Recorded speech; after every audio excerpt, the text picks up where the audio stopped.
What's up, everyone? Welcome to another Downtown Royalty podcast. I'm Josiah Botts. Play drums for Downtown Royalty. To my right, we have Files Little, bass player for Downtown Royalty. Mark Forehand, guitar and vocals for Downtown Royalty. To my left, we have Loy Studer, WFISD Band Director. And then finally at the end, we have Michael Casey, Big Sexy himself. Hello. Vocals and guitar for Downtown Royalty. So today we have Loy Studer on. Super excited about this because we had our discussion with Mayor Short, and I think it's really important to find the people in the community that really want to push things forward. I think a lot of times, often people here kind of are stuck 70 years ago, and there's this good old boy system where we don't want to see things progress, or if we do, it's not the way things had been done, and therefore, it's just not going to work or something like that. And so, I think coming from your perspective, we have this big transition going from, these schools that have been here for forever. Yep. I remember, I'm not from here, so I remember when I moved here, talking to like this 8-year-old dude who said like he was going to go to a writer game. And I was like, for what? Because like, where I'm from, no one cares. Right? When you graduate, it's like, fuck that place. Yeah. Like this old dude was like, yeah, I'm gonna go to this writer game. And I was like, that's what? Why are you going? Like, because he went there. And I was like, There's a lot of that loyalty around here. Yeah. And so I get just this challenge in going from these, legacy schools that have been here for so long to, new schools that come up, and there's this controversy over that. And now we have these schools, and now, going from schools that everyone has gone to these new things. There's a whole lot of confusion, maybe even bitterness and animosity, I would say, on some people's behalf. So from your perspective, what is it like? What has it been like? What challenges and opportunities have you had? Yeah. So I think you hit on a whole bunch of stuff that's all true. And I think like the first thing I would say to everybody is the last 2 years at Legacy have been a blessing. People like don't ever understand necessarily what that means, but here's kind of that whole thing. Like Ryder, Old Tide, and Hershey were awesome. But I think as, whatever we want to say about Wichita Falls, and I think that's one of the great things y'all do with this is y'all are like just trying to like expose all the stuff, the good things, the flaws, what can we be better at as a community. And I think this is a thing, and I think in a lot of ways most of the citizens have embraced this better than I think a lot of people would have expected. But here's the deal, like we got to commend WFISD on taking the risk to be bold and say, hey, we're going to do this crazy thing, and hey, we're going to take these schools and close them down. And like Wichita's had like 6 state championships. I mean, in football, and that's a big deal in Texas. I mean, like like so many of our city leaders have gone through each of these schools.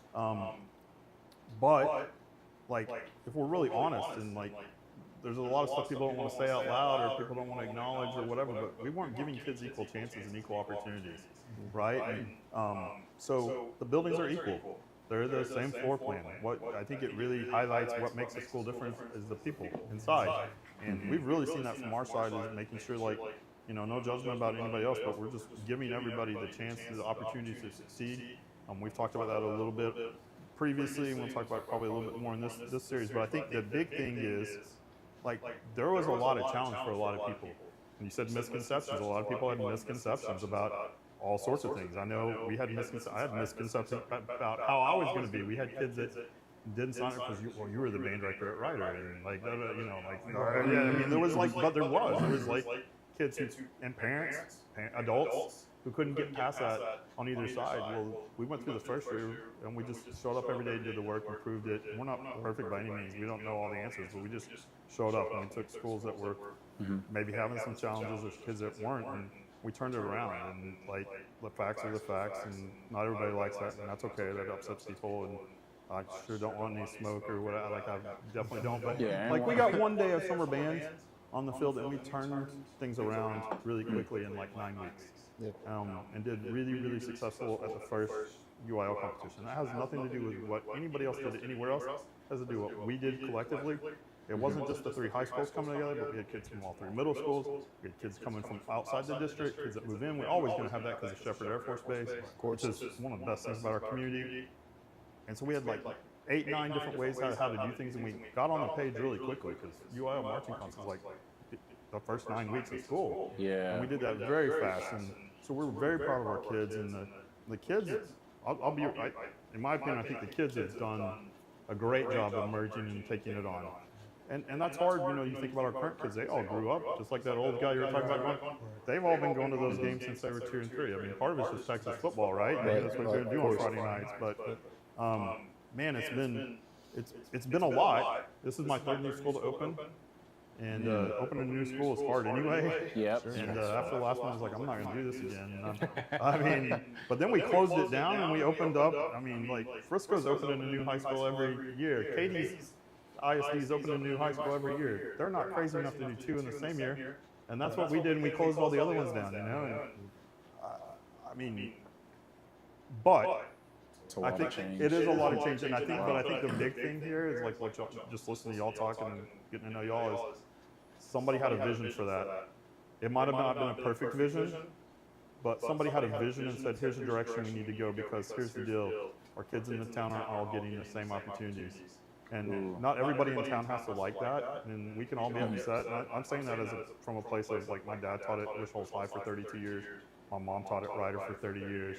And, you know, people still want to label me as, like, Ryder. Like, that's great. That was a great time, a great experience.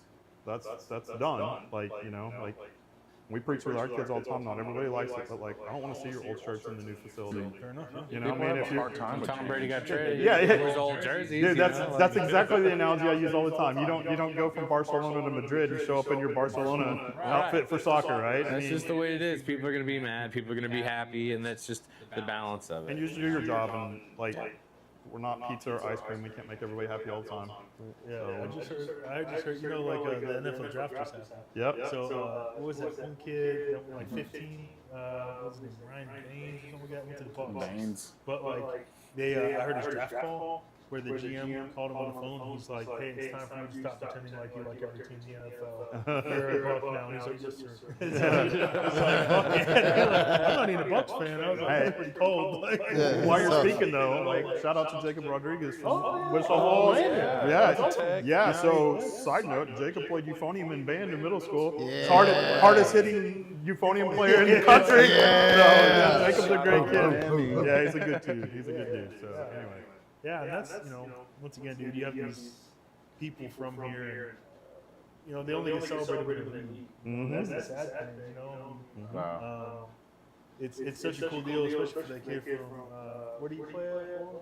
You know, I played at Ryder. Ryder. Yeah, he went to McNeil, and then Tech. Yeah. Such a cool deal, man. But, yeah, I mean, I can just imagine, you know, everyone's got an opinion about something. And, especially in this age where anyone can say anything online, especially anonymity, right? Now people get that fucking stupid ass usernames. They just come out like, you know, pineapple guy 6, and he's like, "You fucking suck." The school's retarded. It's like, this is so dumb, man. Like, people just tear this shit down for no reason.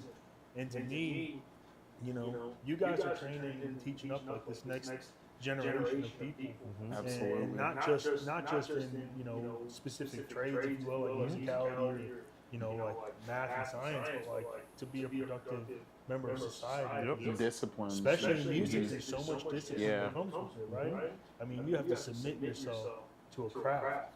You have to submit yourself to a skill set, and humble yourself, and be humble. And if you're not the top dog, like, you're not the top dog because someone's better than you. And you got to get better, and you got to practice hard, and you got to train hard. And it's not instant. Like, oh my gosh. And that's, I mean, that's all the things we're teaching. I mean, if we have kids that go and do music, that's great. We probably have more than a lot of people. We probably have more than we should, but, like, we're trying to get them to be decent human beings. We're trying to do the best we can, and we're definitely not perfect. I mean, we make mistakes all the time. We expect them to make mistakes, but that's how you learn. That's how you get better. But yeah, you're exactly right. Like, it's a sacrifice, and above our board we have a big definition of discipline, which we're trying to get everybody to learn. And then the other big thing we have in ours is trust the process. And I tell the kids that's as much for me as it is for you. Because like you just gotta trust that you know what you're doing. You got a plan. It will work. You know, it's like it's kind of like being a farmer. You know, you got to tend to the crops all the time. Like you got to keep working on growing your skills and getting better at your skills, and it will pay off. What is the I didn't play in band? Yeah. So I'm genuinely curious because for me as a musician, you know, 100% of the hard work happened at home. You know, I mean, I was blessed to have some really high-end instructors that, you know, I kind of came under their wing. But I mean, if you're taking a 30-minute, hour-long lesson once a week, I mean, I'm spending 60 hours a week running drills and, you know, like killing myself in my bedroom. Like, what does that look like, you know, from a student's perspective when they come in, like you're working on arrangements, you're working on skills or whatever, Yeah. in developing them, like, does a lion's share of that also, like, is it the same thing where, like, you're giving them, like, this is the tool set, this is, Yeah. you know, the technique, blah, blah, blah, and then they go home and drill that as well? Or what? Yeah, that would be the idea. I mean, you'd hope they do that. I mean, I think where we come in, our secret sauce is getting up to speed pretty fast at Legacy, as we assumed nobody knew anything, including us.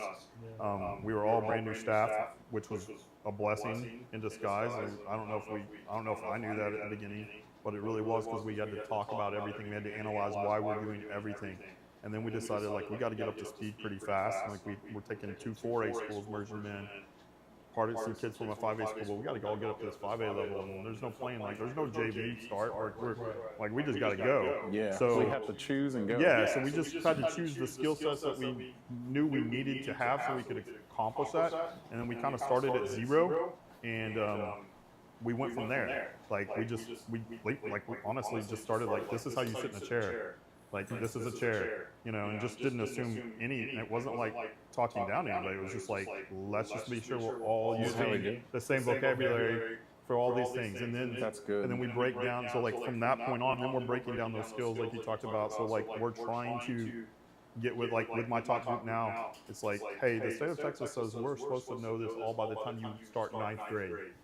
And obviously, guys, like, there's some good goals behind that, but there's some realistic impossibilities with that, like brass players range and all that kind of stuff. Like, they're not going to get all the way through that necessarily by the time. So we're like, we're going to knock this out now. You know, Yeah, we're going to exercise that uniformity from immediate. so now we're getting up to, like, we can do some of the stuff that's on the big list, not just the stuff we have to do, but you have to, like, you know, it's just like you're doing all that stuff. Like, that'd be the idea. But I think one of the biggest concepts we teach our kids is, like, you've got to do this with a whole bunch of different people. Yeah. You know, and we talk about diversity in the sense of, there's a family of 4. You share DNA with all these people in your family. Okay, let's have the discussion of what you want for dinner. And immediately they all know what I'm talking about. Like, because your mom, your dad, your sibling, if you ask everybody, hey, like, what do you want for dinner? That could be like an hour-long conversation. Conversation, right? Sure. And you share a lot of the same DNA with those people. Right. So, like, how are we going to figure that out with 150 people? Yeah. You know, how are we going to get on the same page with 150 people? And so we teach them that consensus is a super powerful thing. And like diversity of thought, diversity of, like, you know, background is a powerful thing. But when you can get 150 people to agree on what we're doing, you know, and like, yeah, and we kind of have, like, in society, like a little contrarian type. I mean, that's like kind of a thing to be contrarian or whatever. For sure. But like Friday nights or whenever they go to perform, getting everybody there, like, nobody's making you do anything. Yeah. Nobody's making anybody do anything in a school anymore. There's no such thing as being made to do. Like, you have to work to that consensus of, this is what we need to do. And we got there pretty fast, but that's a big thing, because, like, we're doing a big group setting. If you're just going to a private lesson one-on-one, well, your success just depends on you. Me. Yeah, it just depends on whoever's in that room, you in that case, you know, and doing it with 150 people, that's a lot harder. Yeah. I mean, it just is. I mean, we talked about that before. Like, y'all have a band, you don't always get along, and there's only like 4 or 5 of you, right? Yeah. I mean, there was 6, I heard at 120, but, you know, whatever, right? And it's hard to get along. Like, that's a powerful thing. And I think It's part of being family. And like, I know not everybody understands this. I mean, I don't know. The kids do, because they're with us all the time. I think for outsiders, it's hard for outsiders to understand what we're doing and to understand what, you know, they see us at a game on Friday night and they think you're away. Well, like, we're working. Right. Like, and we preach to our kids, like, when we're working, we're working. When I'm working, I'm working. The kid, like, we have that relationship with our kids. They understand that. So if somebody else sees us at a game on Friday night or wherever, they don't necessarily understand that's our job. That's not who we are, right? What we're trying to teach our kids is all this other stuff, and being teachable, working together, showing up on time. We only have 3 rules in our program. We have 3 rules. They're really easy. They've been the rules for 20 years everywhere I've taught. But be responsible, be respectful, and work hard, right? But like this thing with the school district, like they had these visions to close these schools and open up something equal, so everybody has a chance. That's 1. 2, now I lost my train of thought. But we're giving everybody this chance. Then we're teaching them that consensus is important and getting along. And what everybody hopefully finds out from all of that is, like, we're more alike than we are different. Our city needs to have that vision again. Yes. Yeah, we need to have those things, and then we can all get along. It promotes spirit. It does. And that's what a city needs. Because when a city gets behind something and we all rally together behind it, we share the same vision. Yep. Vision without boundaries, and we can work hard. We can improve every day. With that, be unselfish and then be the best. Like, it's crazy. You're right. It's crazy what that does to a town. And people think, take like your football team, your soccer team, and stuff like that. Well, with band, y'all are mostly supporting out there on the football field Friday nights. Yeah. And so for you guys to gel with the football team and football team to gel with you guys, that type of spirit, man, just fuels a city. Yeah. And if we can get used to the faces that, the faces that you see are what's going to be helping your city get more spirit happening here and get people to games. And you're getting into all those things, and so like one of the big things you're hitting on is like success is not a limited resource. Oh, I like that. Success is a renewable resource, and you can renew it every single day, but you got to go earn it, right? And so by the time kids get to us, like, most of their mindsets and a lot of stuff's already figured out for them. Like, it's already developed. A lot of that happens at home, and like as our city, we have to have that vision. We have to understand. We have to want our community to grow. We have to do that, and we challenge our kids to do. Like, we talk all the time about, like, you guys are going to be doing this. Yeah. I think the way, like, all of us are really teachers and really passionate about kids. Like, the reason we're doing it is because that's our one little way to change the world, and then you and you and you and you are going to go do your thing, and you're going to go influence people, and that spreads, and it's a seed, and it grows and it grows and it grows. Yeah, and like, we can do that. Our kids can do that, but like, they need to, like, that's been the biggest thing for us at Legacy is like seeing so many kids learn and understand that success is an option for them, and they can get it all the time. Now, the next step, and where we're at in this year 2 process is the work never stops. Yeah. Like, there's no such thing as, and we talk about that all the time too, like, if you're chasing a trophy, you're not going to be happy because you're going to get that trophy, and it's just a piece of wood and metal. It's not going to fulfill you. Like, we talk about, trophies are for outsiders. Trophies are to validate something for somebody else. Yeah. Right? Whether that's a car or a house, or in our sense, a UIL trophy. Like, if you did good, if you did your best. They may not know that, and that's as a performer. That's why we get upset sometimes, right? Absolutely. People are like, "Great show, man! That was an awesome performance." You're like, I missed that entrance and that thing. I totally. Those guys saved my butt. I was terrible.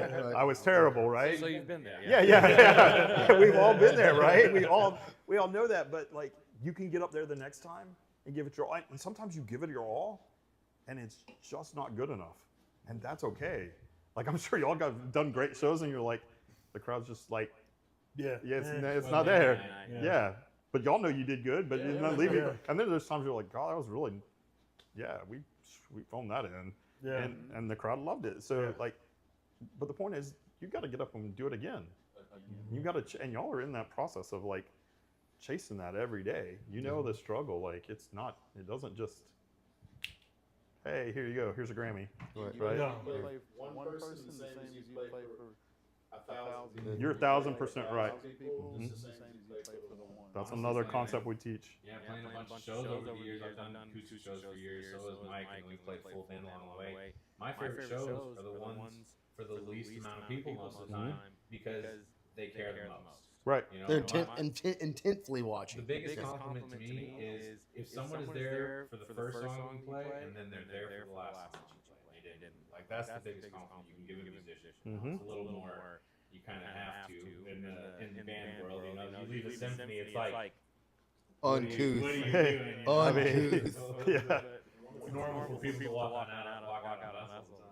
Not us necessarily. But you know, sometimes that's, you know, our world is so busy now. Like we've all changed. I think as artists, we've all changed our mindset about that too. Like, right? Because sometimes like all they can get to is like 20 minutes, and then they got to go do another thing. Right. I mean, you know, that it is what it is. At least they, you know, love Yeah, it. You know, they listen. and sometimes they get there late. You know, because they're coming from wherever they're coming from, and they miss I their whatever. appreciate everybody that comes to listen. Yeah. Absolutely. Because man, there's so many things to draw people's attention nowadays. Like it's hard, and sometimes you're just performing for you. Yeah. You know, If you're not happy with your performance or what you're doing, Uh-huh. then you're, nothing else matters. you're Yeah. not going to enjoy any of it. You know, it's just, music is such a passion and joy project. You know, like I always tell people, they're like, "Oh, when did you decide to be a musician?" I was like, "I really didn't." It chose me. I got to be in 6th grade. I was like, I want to be in band. It sounds fun. And then I had a really good band director, and I had really good band experience until about sophomore year of high school. And then I had an adverse, very bad like band experience. So I came back junior year for summer band, wound up quitting, and I said, you know what? Okay. Tried to play guitar my freshman year when my mom started playing. Couldn't really do it. And then when I left, I played trombone in band. And I went home and I got sick like a week or two after that. And I saw the guitar sitting in the corner, and I was like, I bet I can figure that out now. You know, it was a couple years later, and I picked it up and started playing, and then here we are on this. But it's because it's so joyful if you let it be. You can do it with your family, you can do it with friends, you can do it with strangers, you can make money doing it. Like the sky's the limit. You know, the possibilities are endless with playing music, and it really does kind of choose you, and it's fun to just kind of flow along and ride the wave sometimes, and you can fight it, but it's at the end of the day that This keeps drawing me back in. Well, and you said it, project. It's a project, right? Everybody gets to see your final product, right? They get to see the final product. They don't get to see the project that went into it and the trial and error. Yeah, it's the same thing for all that stuff. So I think it's so interesting in band too. You know, like I was in band, and especially once you get to high school, there's 2 seasons, which is completely different things. And I kind of figured out once I got to high school, I was like, oh, I don't really like the marching as much as I like the concert season, which is backwards from a lot of people, you know. But everybody kind of has their cup of tea with what they want to do. But it's just like as soon as that marching season's over, it's like put it in the closet, put it in a bag. Don't think about it. Don't talk about it. Don't mess with it until next year, because right now we're doing this. Yeah. It's concert season. It's different music. It's different styles. It's different techniques. It's you kind of reinvent the wheel. It's just like, all right, this was really good with what we're doing. Stop. We'll come back next year, but don't forget what we're doing because it was awesome.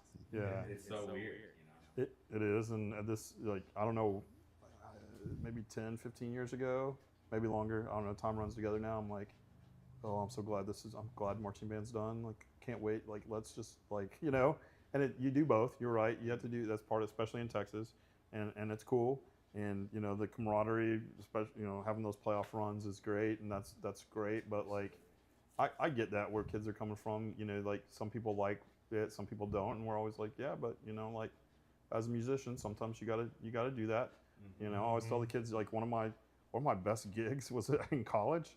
Like, Prestonwood Baptist paid the entire UNT tuba section to come down there for their Christmas spectacular, and like hired all of us to dress up as Santa Claus. This was back in like a long time. I mean, it's like 1994 or something.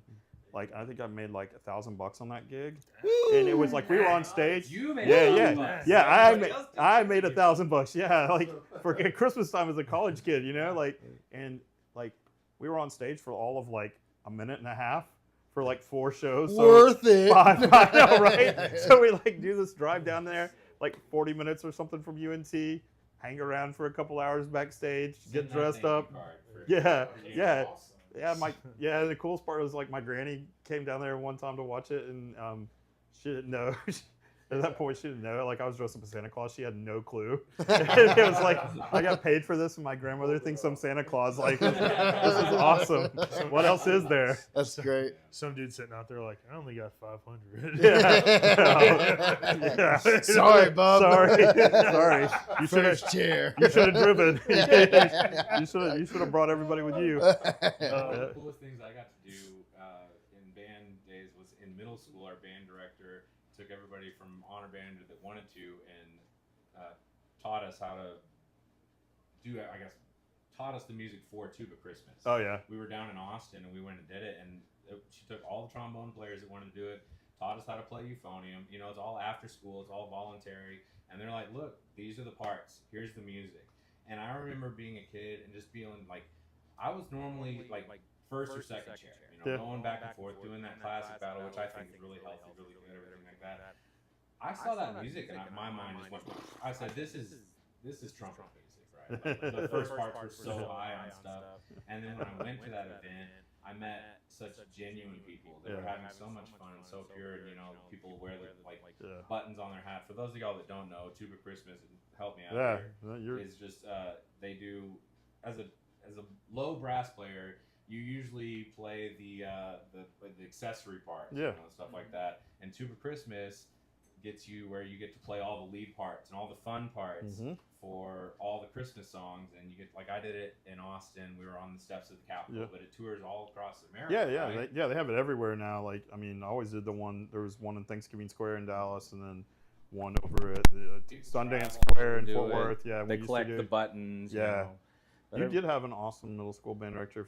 She was like willing to do that over Christmas break and hang around with a bunch of. She was so cool. Middle school low brass players, man. Like, that's. She was a percussionist. Oh, well, okay. It always blew my mind that she just was willing to teach trombone players how to play euphonium. Yeah. You know, because it's just like, okay, I understand slide positions, but to translate that as a middle schooler to the fingering and everything else, and I think I could still probably play you a B flat scale on euphonium. You know, it's weird how that. Well, it just doesn't leave you once you learn it. And you're getting into an important point there. Like in Texas, we have great school music programs because of UIL, right?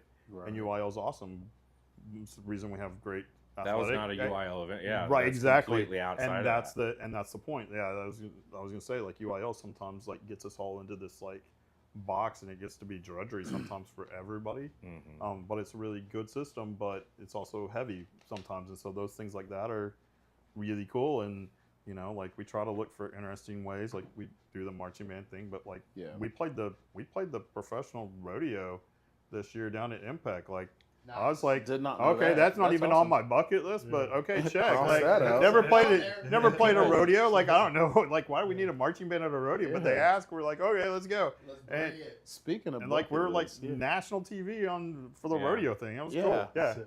Carnegie Hall? Yeah, that was a couple years ago. Years ago? Yeah, it was 2023. They did the Macy's. And we did London. Or London. Yeah, so that was London. They've done all sorts of stuff, man. Yeah, so we can kind of talk about all that stuff. We can talk about the orchestra stuff in a minute, but that's one of the cool things. We'll come back to it. Yeah, that's one of the cool things like I do that nobody else in the state. Like, I'm the only person who does band and orchestra, and I crazy love it because it's different. And the orchestra thing, we'll get into that. But yeah, we did London. Just probably y'all talked about Mayor Short being a friend of the show, and he's how I got here today, I guess. Shout out to him. Shout out to Mayor Short. He's awesome. But yeah, we went and did the London parade, and we were talking about equal opportunities and success, and the world is open to you, and nothing should hold you back because you're from Wichita Falls, and Wichita Falls is about being dreamers, and there's so much history about the town that so many people don't know, and then they're like, well, why London? Why are you doing that? Why are we? That's just going to cost so much money, and you know, like, well, then we get into like the current mindset sometimes of Wichita Falls, but not like the dream mindset of that vision. And so we look at things a lot around. All of us do it through our American glasses, right? We see the world as our American thing, and so we go, well, like the London parade. So what? But if we talk about Macy's, or we talk about the Rose Bowl, everybody knows it, right?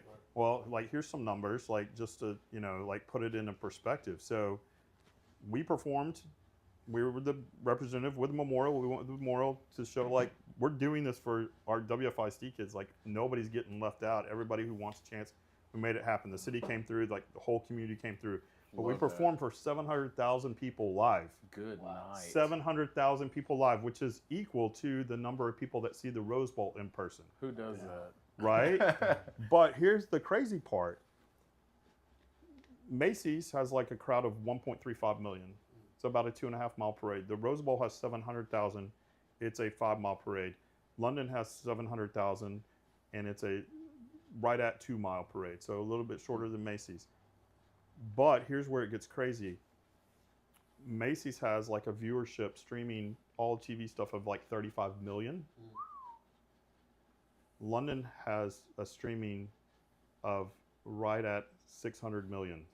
Gosh. 600 million. So that was the number they gave us at the beginning. So like it sits between 5 and 600. But like the last thing we got from them said, hey, our early numbers came in. It looks like it was 600 million. And people go like, what? How? That's crazy. What do you mean? Like that doesn't like we don't even comprehend it because again in our American brains.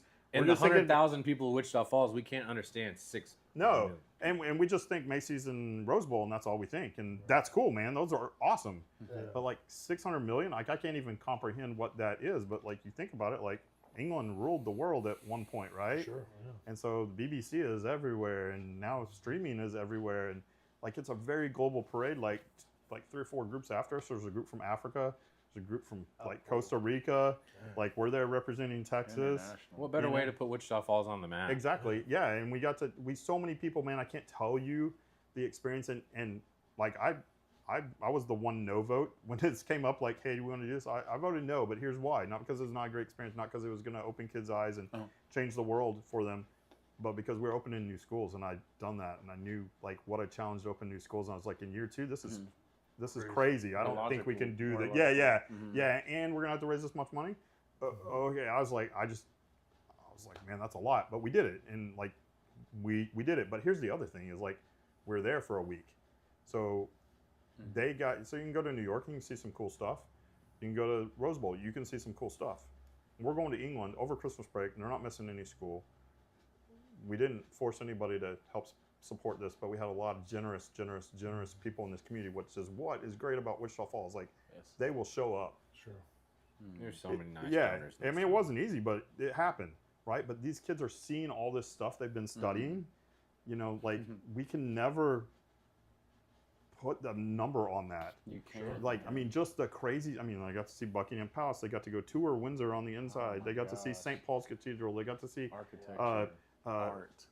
Yeah, they got to see St. Paul's. They got to see Westminster Abbey. They got to go, like we fundraised extra because we wanted them to see some performing art stuff, but we got to take them to see Hamilton in London, right? They're like talking, you know, so they're learning about how their country was formed in England by British actors using Memories they'll American accents, right? Yeah. Yeah, and it's crazy. They're riding the tube. Like, our kids don't get to do that here. Like, those are things like they're great. But then 700,000 people live. Like, and so like the parade starts at Berkeley Square. And, you know, like the famous like Berkeley Square. Right. Yeah. So like the Lotus dealership is right there, and the Lamborghini dealership and all this stuff's right there. But so that's like the backstage area. There were so many people because the weather was great. Like the crowd overflow was flowing into the backstage area, but it was also flowing over into like it ends at Westminster Abbey. Like it was at like big in Westminster Abbey. There's people flowing out there everywhere because there's people everywhere. Faces are like pushed up against barricades. I mean, there's so many people there that day. But like all these people were coming up, talking to the kids, want to take their pictures with kids because they're from Texas. Yeah. Like when you do a TV parade, like it looks continuous on TV, but you're gonna stop and every time they have a group on TV, then everything else is stopped down, right? So like little kids are sticking their hands out and like they want to high five the kids. Yeah. How cool. And I'm like, and so like we're like ask them like, well, why do you want to high five? Well, I want to touch a real Texan. It's like so cool, you know. And then so one of my assistants is from Oklahoma, and so we stop, and this lady's like, oh, y'all from Texas? I'm from Oklahoma. And I'm like, really? Where? And she's like, from the same hometown as my assistant. So I'm like, Ben, come here.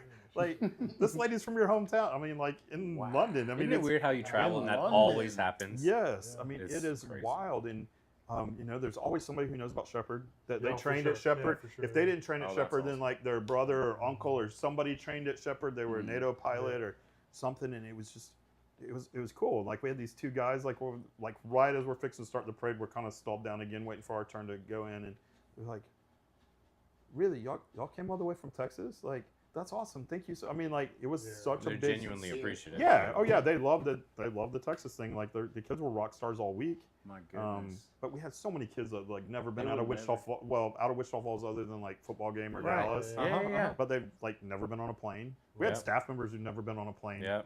You know, I which grew is- up in Austin, went 5A school, and we had the same kind of experiences. We went to Disney and Universal. We took Yeah. a big trip, kind of similar timeline.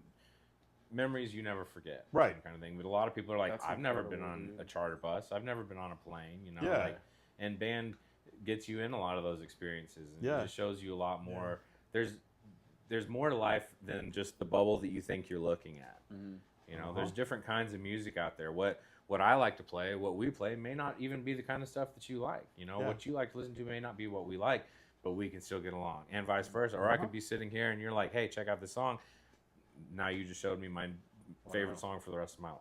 Yep. It's You so do neat. that. It's such a cool it's thing. a cool thing. And like what we were talking about is like we were talking earlier last week is like you guys want to make it from here, Right. which is cool because I think that's one of the big things about travel too is like you can go see the world and there's lots of awesome places in the world. I love traveling and you learn a lot from travel. You get to see things firsthand, but then you go like, yeah, but this is home and I can get to my house in 5 minutes and that's a great quality of life. You know, and, like And you're for proud us- of that. Yeah, like we chose to move back here. You know, like we chose this. We chose to be here in Wichita Falls, and we've been here 20 years now back, and you know, like that's awesome. You know, And you get to a different phase of your life, and wherever my kids end up, I'm sure my wife will want to be where the grandkids are. You know, so That's a like beautiful thing. We'll Yeah, go you when know? it's time to go. Yeah, We'll beautiful enjoy thing. the time while we're Yeah. here. You But know. that's sure. you know that's the like we had talked a couple weeks ago or whatever. Like, you know, your experience in London, where you know so many different military guys obviously know Shepherd, but you know you're there and there's just some random person from some place in Oklahoma. I mean, it's one of those things where you know it just kind of solidifies again and again. Like, you know, like we choose to take the path of most resistance. You know, we play an original rock band in North Texas where people want covers or country.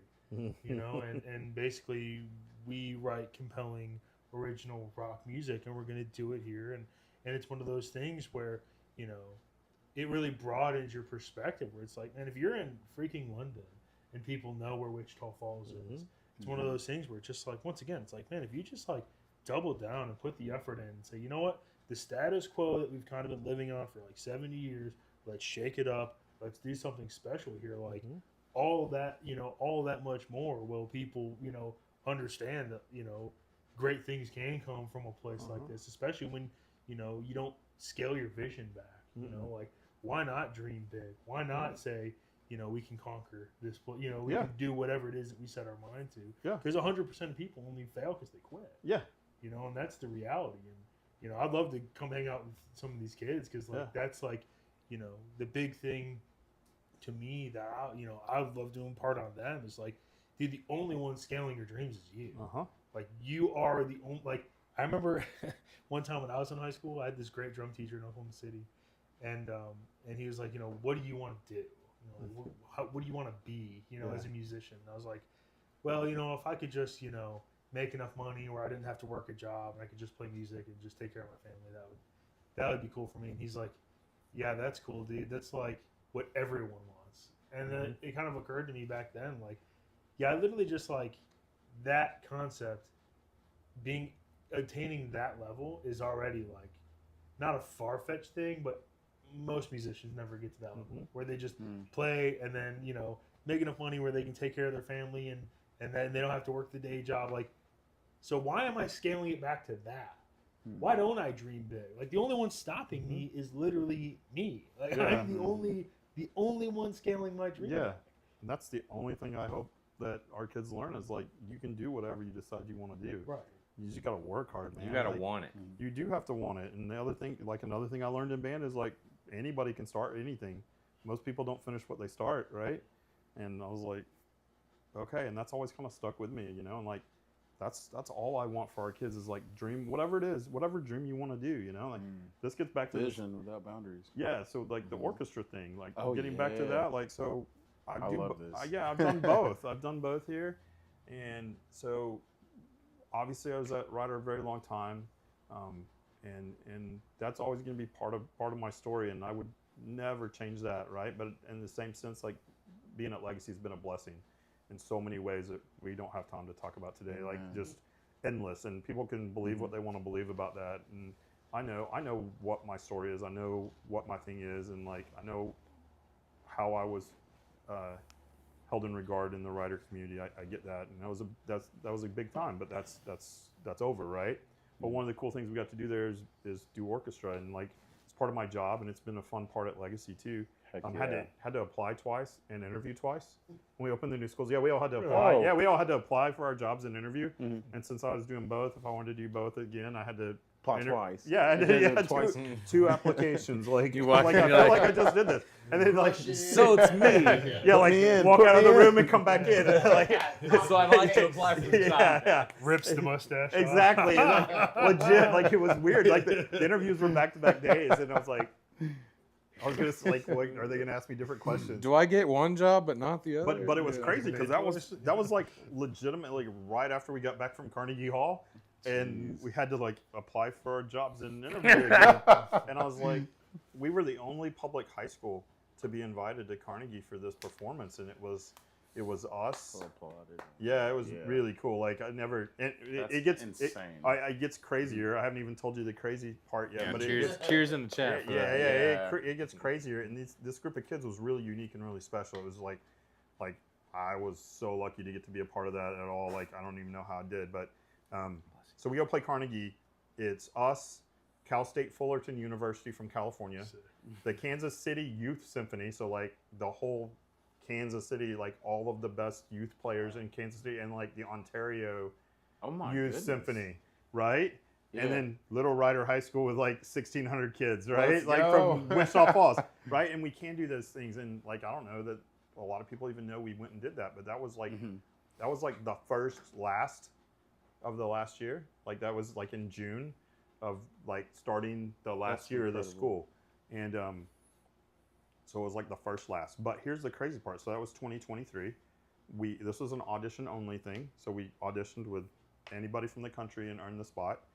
But we did the first one in 2019 and got accepted. And we started fundraising and rehearsing and preparing because you rehearse a lot.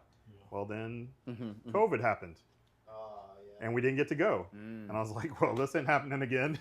And so they were like, hey, that's terrible. You know, if you guys, we'll let you do it again in 2020 if you Same want to audition. material? No, we had to learn All all new. new. Okay, Yeah. I was like, wait a Yeah, minute. and that's the crazy thing. I was like, wait a That's minute. like- I wish. Yeah, that's the crazy That'd thing be about high awesome. school too. Is like everybody graduates and they lose. You know, like they Yeah. move on. It's not like college. Like, oh, you can come back and do a fifth year or sixth year. Like, no, Yeah, everybody as long moved as on. you're So we had to eligible. like kids No. in different chairs playing different instruments, and so we auditioned again in 2020 and got in again, which was crazy. And I was That's like, awesome. well, maybe they just gave us a little Leeway. because we got in last year. Maybe they feel sorry for us or something. You know, like just kind of always doubting. You know, as a musician, you always kind of doubt yourself. Well, New York was still shut down that next summer, so like they refunded all our money again, and then we're like, we're not messing with this again the next year. And then 2022 we auditioned and got it again, and went that summer of 2023, right? And was awesome because those kids were incredible. But that group of kids, like we had the overall first chair violin player in the state of Texas. Kid also made the National Youth Symphony. We had an all-state cello player. We had like 4 valedictorians, a couple of salutatorians. We have kids at Stanford, Caltech, Columbia, Rice, 3 at Rice, 1 at Duke, 1 at Wellesley, 1 at Northwestern in Chicago, and there's still a few that haven't graduated. And like that's crazy, All right? coming from you. Yeah, all coming from that little thing. And then when we opened Legacy, like I had one kid from that group that came over with me who was zoned for that. Everybody else was zoned for Memorial. And like that was a little bit of a, I'm not gonna lie, that was a little bit of a like, man, I really wish I could have finished that out with some of those kids. And that was probably, but at the same time, like we started this thing over here and it's getting better and getting better and getting better. Both those orchestras have made sweepstakes since we opened. So it's been really, incredible. yeah, it's been really a really incredible journey. Wow. But yeah, the orchestra thing, like people don't know, like Ryder, we were putting I never knew that. Dude, That's we were putting 22 kids in the region orchestra. Mm-hmm. Like it started like 15 and 17 and 19 and 20, 22, and that like we didn't have any more kids to like put in. Like that's all the kids we had some JV kids, but that was like it. That sounds like good teaching. No, man, these kids are. Well, I don't know. Maybe Initiative. I don't know what I did. I probably like butt kicked more than actually. Like we just pushed them. Like we just said, go do it. The sky's the limit. Go do it. Go do it. Go do it. It's the same thing with all their college That's a things. good thing, though. Yeah, yeah. Butt kicking is a good thing, especially when you're trying to learn a trait. Yeah, and they also obviously had great parents, right? Like they did the same at home. Like had high expectations for them. But like at one point, we had every first chair in the region orchestra. Take pride in from Ryder High School in Wichita Falls, and we're talking Odessa Permian and Midland Lee and schools that are like 3 times, 4 times our size. And it's just a really we have cool kids doing all sorts of things in this community, and but so many, when you talk to so many kids though, they don't think they can do it. And I'll tell you, there is nothing more depressing than seeing a 14-year-old that doesn't have a light in their eye. Sure. About what they want to do. Yeah. And why would any 14-year-old, I don't care what you're doing, why, I don't know, man. I don't know how you get to that point. I know because I know the stories, but that's overwhelming. And that's this is my 29th year. Next year will be my 30th year to teach, and I don't know if I can keep up this schedule all the time because there is no off. It's full blast or nothing, and it's a lot of time, and it's not I don't get a merit badge for that. I don't need one for that. That's the job. Wow. But now I'm how can I help more people? How can I impact more people? What can I do behind the scenes? I want to help a lot of teachers. There's so many teachers that are doing so many incredible things, and every year the state puts up more roadblocks and things to keep success from happening in the thing. I mean, yeah, there's people in the profession that do stupid things. There are in every profession, and that's unfortunate, especially when you're working with kids. There should be zero. Zero. Absolutely. But how do we impact more kids? How do we inspire and whatever it is, provide funding for teachers that go do inspirational things in their classrooms and do that stuff? So at some point, I know I'm not going to have the energy I've always had and that, but man, how can you help how can you volunteer or help in your community and get involved and do things, and there's ways to do that. And I think that you guys are doing such a great job at showing them that hey, you can dream outside of they're so nearsighted because they've never seen anything, and they're intimidated by the world. And so being on a plane for the first time or going to London for the first time and just seeing the world really opens them up to maybe I don't have to be afraid of this. Maybe I can be really good at that and play halfway across the world, if not all the way. And maybe I can be really good at that. And maybe I could be excellent. And maybe it opens a door somewhere for me to do something else. Maybe it gets me in the door. We do the same. We have the same GPA, but you do things and I don't. Who's more valuable to their community? That's one thing we're trying to teach our kids all the time is how do you add value to the group you're in. Every room you walk in, everything you sit down, you're either adding value or taking away value. True. So how do you do that? And what does that look like? How, you said you played football, you did drums, okay, cool, you're going to add something to our university, right? And it doesn't matter where it is. We're lucky we have Vernon and MSU. That's cool. Go do that. Or better yet, go do something else. Figure out how to be an entrepreneur, or figure out how to be a welder. Go be a plumber. AC repairman. I mean, we've all needed one of those at some point. Right? But it's so valuable. So how do you add value to your community, right? And how do we get that vision back for our kids wherever they end up? I mean, we're all here, so I hope they add value to Wichita Falls. But if they don't, we don't want them to leave and not have a positive viewpoint of their hometown. Yeah. Yeah. Well, the other important thing I think about, once again, learning how to learn is that, what is the Miyamoto Musashi from the Book of Five Rings, where it's once you learn the way broadly, you see the way in all things. So me, for example, when I started learning how to play drums, but not just hitting stuff, really learning how to play drums, playing with efficiency and the Moeller technique and the modified Moeller technique and all these different things and speed drills and all these different, the whole book of rudiments and all of the things. you break down the process of learning into these blocks that then when you move on to the next thing, right? Like, you're not starting at ground level because you already have a process for learning. So for me, for example, like when I do heating and cooling, when you get into heating and cooling, you're like, oh, okay, so like literally all it is, like there's like this firing sequence in this order and whatever. And like, so I need line voltage and I need control voltage and this one. Okay, well, this just makes sense. And I test it by doing this, this, and this. Okay, that's easy. Yeah. But since music's also a tactile skill, like it gives you these motor skills that it's almost a cheat code when it comes to other things too, right? So like cooking. I remember when I started cooking in the kitchen, I was holding the knife wrong, and the chef I was working the chef I was working for at the time was like, he was walking by and he stopped and he was like, "You're holding the knife wrong. Hold it like this." And I was like, "Oh." I was like, "Oh well, shit, that makes sense." Oh, okay, yeah, sure. That makes perfect because sense. someone took the time to invest in you too, and you were willing to learn. Yeah, That's like, a big part of it. Yeah, too. being open to learning. Yeah. Well, and that's the other part too about like, I've got the utmost respect for you because I don't have the patience to teach kids because from like my perspective playing drums. In a one-on-one situation, a one-on-one scenario, like all of the onus rests on you to be in love with this thing. And so like, I just don't, for me, I feel like I'm just, punching the clock with the 7-year-old. Like, cause it's like, listen, brother, like what you need to do is you need to like become in love with drums and just hit stuff and just do that and get pretty good at it. And I'm not going to teach you how to play fucking black and so black much and more black. fun than drywall. And this, well, it's like drywall sucks too, but it can be fun. You know, if you get good at it can bring you peace. Drywall becomes fun when you get good at it. Like as with everything. But I just I've got a whole lot of respect for you because I don't have that. Like we were joking with who was here. I don't know what.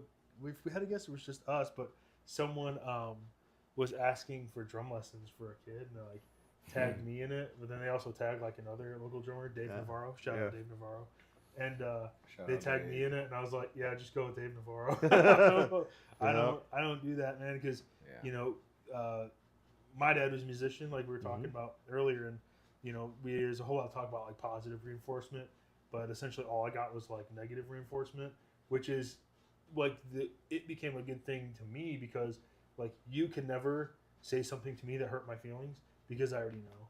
I've already judged myself 10 times harder. Like like you could, I can play in front of thousands of people and then my dad comes up at the end like felt a little push pull there. There's one part it's like nothing like cranking up a metronome. It's exactly. 8 o'clock, 7 o'clock in the morning out there. But like, have you watched Whiplash? Of course. Yeah, that's like your.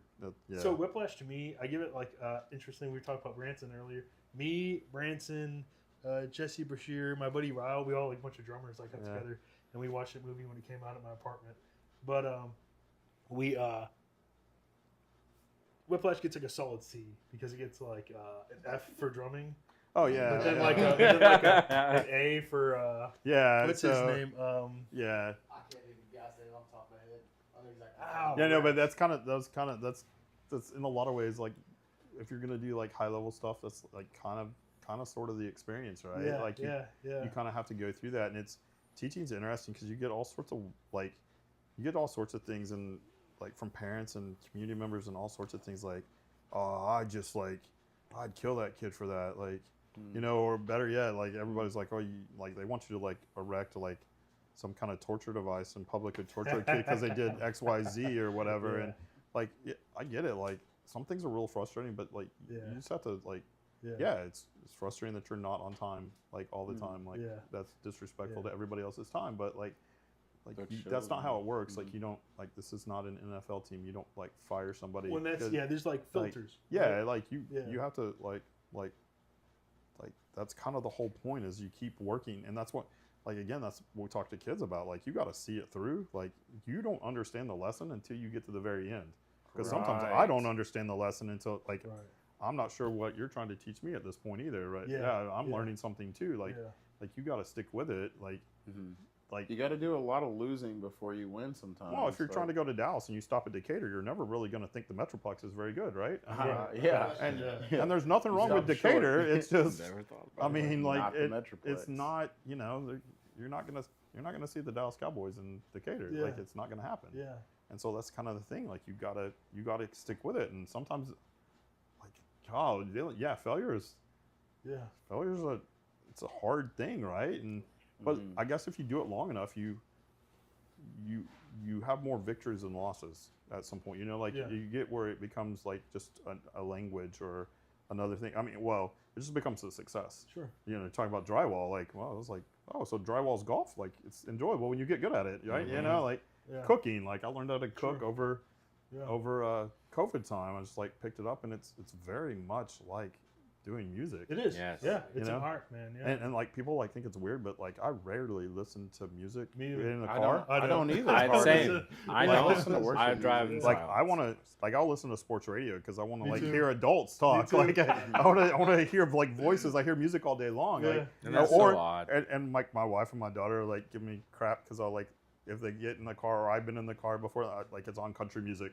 Like it's on country, especially in the summer because it's so different than than what I do. Yeah. And so like I just want to hear something different, you know. But like it's okay. I can also like rock out to Tchaikovsky and like enjoy that. But like I want to hear voices, man. Like Dude, I do the exact same. It's so refreshing to hear you say that. I do the you know? exact It feels same so thing. odd, and then like people be like, "Here, take the aux or put this." I'm like, "No." They're like, "You play music. You're the best Yeah. person for us." I was like, "Promise." Wrong. You take it, and you're gonna teach me things about this story, that story, that like it's the craziest thing. yeah, I just want to sometimes like I don't know. It's just like overstimulation or just too much or whatever. And then there's times you just need to be away from it, right? And then there's times where like you need music on because it changes your Everything. Yeah, it changes everything, and that's what's cool about it, you know. But like it all ties into everything. Like I don't know if the world was run by musicians. One, it probably wouldn't be as clean, but everybody might get along better, and there definitely would be a grit. There would definitely be a grit to see things through and make things happen, and you know, like Debates on timing. yeah. Whose time are we on here? Yeah, exactly. Yeah, well, that's a whole different thing, man, right It's there. a subjective truth. Rest. Yeah. That's a whole different conversation. I don't think we have time It for. says, "Don't get me on that Yeah. soapbox, man." Man, that's a different thing. Oh, well, yeah, drummers though, like they'll be the most intense about that though. Like Yeah, what's all we got? I know. Like, We don't got and melody. it's never their fault. Like, Yeah, we don't- no, I didn't drop a beat. Like I was right there the whole time. It was intentional. Yeah, it was I wasn't intentional. late on It was that always, yeah. chord. See, dude, Everybody else is not following me. See, dude, I'm pushing and I'm pulling the meter, dude. You gotta. I feel where this thing's. Yeah, no, it's all we got. So we gotta. You know, Oh, can't take man. responsibility for that. No. I think And what's it is being special. Go ahead. It's cool being in a band too because sometimes like with us we create our own original music, you know, and I've done a little bit of that in like band as well. You get to a point and you're like, what do I want to do? And then for some reason, you check your phone and you don't play that one time and you're like, oh, that sounded awesome. Yeah, right. Like what? No, let's all not play right there and just let him keep playing the same thing. Why does that sound so cool all of a sudden? You know, like, oh, maybe I am doing too much. You know, there's so many lessons all over the place in music. There are, and it always makes you feel good when you're the one that didn't play, and then everybody's like, "Wow, that was great." That sounded. You did You so should- good. You should today. sit out all the time. Thank you. Yeah. Thank you. Yeah, well, it's also a good thing when they're asking you to play more. You know, it's like, you know, because like a big thing, like we're talking to Mason about like the other day, it was like, you know, being like a dude who is like a hired gun or whatever. Like your job is to like be the hand that fits in the glove. You know, you don't want to step outside the bounds. You know, you want to play exactly what needs to be played, and you know, you don't want to be too colorful because then it distracts from the product out there. You know, like talking about John Blackwell playing for Prince and Madonna. It's like people are showing up to hear Madonna. Yeah. They don't want to hear John Blackwell playing. Right. But you know, when you kind of are able to have that expression of yourself, because that's literally, you know, we all have a musical fingerprint, right? It's timbre.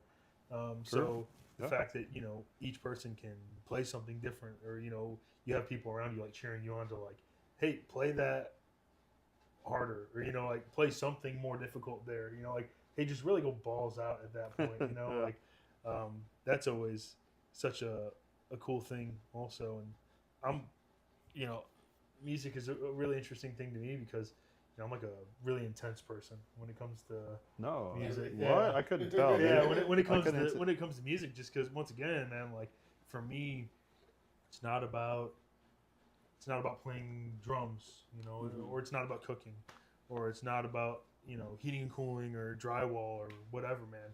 It's all about greatness. Yeah. For me, like every time I sit behind a drum kit, it's a blessing. Every time I'm sitting on a stage, like there's 4 guys up here and there's however many people down there, like this is a blessing. So every time I pick up a pair of sticks or a guitar or whatever, it's like, this is a blessing, Yeah. And so for me, like I'm really, really intense about it because you're right. That's right. Like, when you think about, let's just go back to like the kitchen narrative, right? It's like you have Chili's and then you have Gordon Ramsay, like little Gordon Ramsay, right? It's like you have 3 Michelin star and then you have fast cash, It's like you can't, the whole point of, like a 3 Michelin star restaurant or the special forces is like, I want you to quit because I only want the people to be here that want to be here and will stick through the shit to be here to be the best. And there's right and wrong ways to go about that. And I think that's been proven over time. But the whole thing to me is like, I only want to be around the best people, and the best players. And that doesn't mean, fucking neoclassical shredders. There's all like it's not that, but it's best? Like the intensity to like play and have this, mindset. It's like, I'm gonna show up. I'm gonna know what the fuck I'm doing. We're gonna fucking rip. Like it doesn't matter what it is, and it could be the most simple thing, but like attacking everything with intensity and understanding. Like I don't want to be one of those people in the the group of the 500 drummers that people like. I want to be that guy. What I mean? I want to be me, which is a big reason why I never learned licks. These little licks on drums. One of my drum teachers, the guy in Oklahoma City, Jeff Hall, it was really important because for me, and especially kids now coming up on TikTok and Instagram and Facebook Reels, YouTube Shorts, they'll have these like 5-second licks and it'll be like right, left, right, right, left, right, kick, left, and it's just like you're putting yourself in a little box. Ooh. Fuck the licks, okay? Let's talk about let's grow your music vocabulary so that when you play, it's not some pre-programmed little lick. Those are okay, you can learn those, but like let's learn your music vocabulary. So you can flow. Let's expand it so that when you're playing, you're speaking. You know what I mean? It's not something you saw on Instagram. It's like, no, this is me talking. I don't want to be, whoever it might be. Fuck, I'm trying to think of a drummer. Name it. Get yourself out of the box. Steve Gadd, Jeff Porcaro. Like, I don't want to be these guys. I want to be me. Uniquely be yourself. Yeah, I want to be me, and I want to play like me. And everything I do, I just I want to attack it. And it's hard, and that's hard to do. That's hard to figure out because it's hard to figure out. It's like we were talking, like it's learning a language. Yeah, it is. It's and how do you develop your voice if you don't have a skill set to get that? And so it's really a balance, right? I mean, we were talking about earlier, like we don't speak Russian because we didn't grow up watching Russian Barney, and so like you've got to figure that out. And so like the right balance of like if you take from a teacher, you're gonna pick up skills, their style, their techniques, their style, their skills, who their they voice. are. Yeah, and then there's just things that are just things, right? I mean, like I don't know. I guess you can play guitar left-handed, right? And you can play it right-handed. I mean, there's a right way and there's a wrong way, right? That people will tell you, but yeah, picking up your own style and doing your thing is a challenge for kids to figure out. I mean, to develop that skill set. It goes back to cooking and drywall, right? Again, like there's a way to do it, and you got to learn how to do it. But then you become a master. Yeah, well, that's the thing. Then you become, incredible. Then you go from $100 a gig to $1,000 a gig. Yeah, right. Yeah, exactly. But always you can only break the rules once you learn them. Right. Yeah. And you can go be Da Vinci. like that. But you got to figure out how to get there. Yeah. That's, and you have to have that mindset or you're not going to achieve because there's so many times you are going to get told no, or there's going to be so many times you fail. I mean, like playing drums, like there's a bazillion people in the world that play drums or play drums, right? I mean, but there's like part of that is like sometimes it's a gig, you just got to keep a beat and keep it steady and keep it going, right? And but then if you want to make it, takes a whole different level. And Yeah, for sure. and it's hard. It's hard to get in a practice room and just work on your craft. Mm-hmm. There's You something know? to be said You have for to that own it. work. I think there's also something to be said for like when it comes to like finding individuality, it's just having a time where you're creative. Like there's no like set bounds. There's no at the bowling alley. The bumpers. There's no bumpers. Like just go and fail and do the wrong thing and make it sound how you want to make it sound. Like I never had a teacher. I hopped on YouTube. I looked at Jimi Hendrix. I looked here, there, everywhere. Never had an instructor. Watched my boy Mark play guitar. He, I saw some cool stuff that he did. We learned from each other. I learned from a lot of other people that I saw. And I think one of the coolest things is just putting yourself in a creative space allows for you to express yourself. And I think these kids, they never get told like, hey, you can actually do this. Like you're good.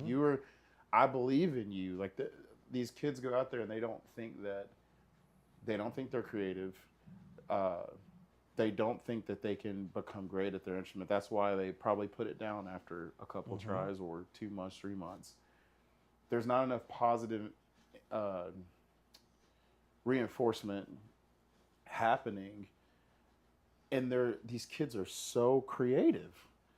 Like, I remember being a kid and writing some of my best music, and I look back and I'm more experienced guitar player now and a more experienced singer than I used to be. And I look back and I'm like, that song that I wrote when I first started playing, That was really good. oh my goodness, I couldn't do that now. Like you asked me to write a song like that or even sing a song like that now, and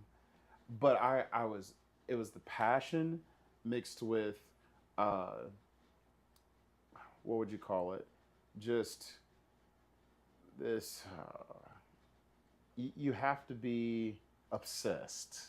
Like that is a really good word for this because Well, no one the made best you do it teacher either, sometimes is just an obsession for your craft or whatever it is you want to do. I don't care if it's knitting or underwater basket weaving. Like if you are obsessed with it, you are going to learn something, whether somebody teaches you or not, you pay for it or not. Like, I think one of the cool things about, like, because we're all musicians, we've all been behind a musical instrument. There's nothing easy about learning an instrument At all. Like, I commend all the kids at all the schools for even hopping behind their instrument and going live. I don't care if you're on the football field, in your room, your mom's listening to you and like, hey, that's too much for tonight. You're done. Yeah.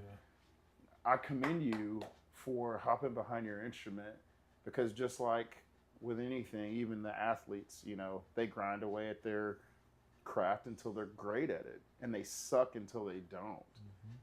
I played in the worst of the worst teams in football. I played all my life, and B team, C team, like the worst of the worst. I had to grind my way up to being varsity and defensive captain, and then going to play college football. Like going from the worst to the best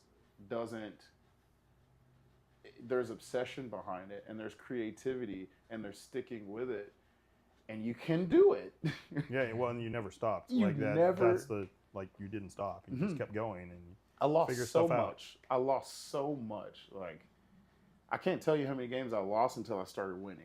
And when I started winning, I'm like, okay, we've got this figured out. Is that it's not about how many games I won or how many games I lost. It's that I kept doing it. Yeah. So I just challenge it. Anybody out there, any kids even watching, like, you can do it. Yeah. Just keep on doing it. Don't give up. Well, Just that's keep going. I've had this experience as an experienced musician, playing drums for 25 plus years, and then, just a couple years ago, I was like, you know what, I'm going to learn how to play guitar. So I didn't even touch the drums for. Which is so awesome. Yeah, I was gonna say, the minute you feel like you're a good musician, It's there's amazing. 1,000 other Well, instruments out there to make you go, Oh, dude, Yeah. and the thing Well, is, don't you think it's weird though? Too people like think because you're a musician you can play everything. well, It's and like that's- no, they're all like very unique and specific. It's like typing like this, picking up a new instrument. It's like, okay, I understand notes and like that where it's supposed to go, but I don't. Where is that? Well, it's so different going from drums to any other instrument because drums you just play by your own rules. I mean, like, you can learn music theory and that's all fine and that's great, but like, you could play drums for forever and never know what fucking key you're playing in. Like, it's irrelevant. You just play drums, dude. Like, fucking rip. Just let it rip. So going from that instrument to like any other instrument, you know, it's also like there's some finger control and stuff like that, but like, you know, doing like a bar chord is like the most unnatural feeling in the world. Oh my you're having to goodness. bar this whole thing, and then here, and then, you know, like, and like here, if it's there, it's like major and minors, boom, boom. It's like a whole different thing, and then learning keys and like, oh fuck, and then, you know, just the scales. So you mean B flat and B are different? Like, F sharp and F are not the same note. Yeah, Like, exactly. okay, I feel like we have that discussion every day. Like Yeah. seventh period every day. But like going from being like a dude who's like played for a very long time at a high level, picking up a new instrument and being like on the same level as a fucking 8-year-old kid who's learning it. And then, and this is the big part, is like being humbled because then you're being talked to. You know, watch out for those 5-year-old pianists. Yeah. Being talked Game to respect game. like you are a fucking 8-year-old. Yeah. It's like, dude, I'm a seasoned musician. I'm playing for forever. But then like, but it doesn't matter because on this instrument, like, you're no different than a fucking 8-year-old man. It's been so cool watching you play guitar, and honestly, you're a lot better than you think for how long you've been playing. But just watching you pick up something new, and this is one thing I like about Joe is he is disciplined, and so anything that he picks up, you can tell just how major leaps and bounds and steps that he takes. The longer you watch, a couple months, he's got down what most people will probably take a few, maybe 4 or 5 months to learn. Well, I used to practice. I used to practice like 8 to 10 hours a night. See, like, that's what it takes. And last week Mason was talking about, you know, those days where you just go in your room and you just lock yourself in there and you just play music for the whole time. You don't want to do anything else. Do. Yeah, those days are real sometimes. You know, they don't all have to be like that for practicing. You know, a lot of my practice sessions were 20, 30 minutes at a time. You know, because but it is a real deal. It like, is. That's like, people don't see that part of it. Like, again, they see the finished product. And I remember, like, back at UNT, like, UNT was such a big music school. We had, like, at that point, we had 3 practice buildings. Yeah. Multi-level practice buildings. And so, like, back in the day, the Stone Age, I know I'm not supposed to say that, but, like, pencil and paper era, like, you had to, like, there was a day you'd, like, go reserve your practice room. And so, like, I was a tuba player. That's what my scholarship was on. And that's what they wanted you to only do. And so we'd figure out how to, like, block it out so nobody else would want to be in our practice room with us.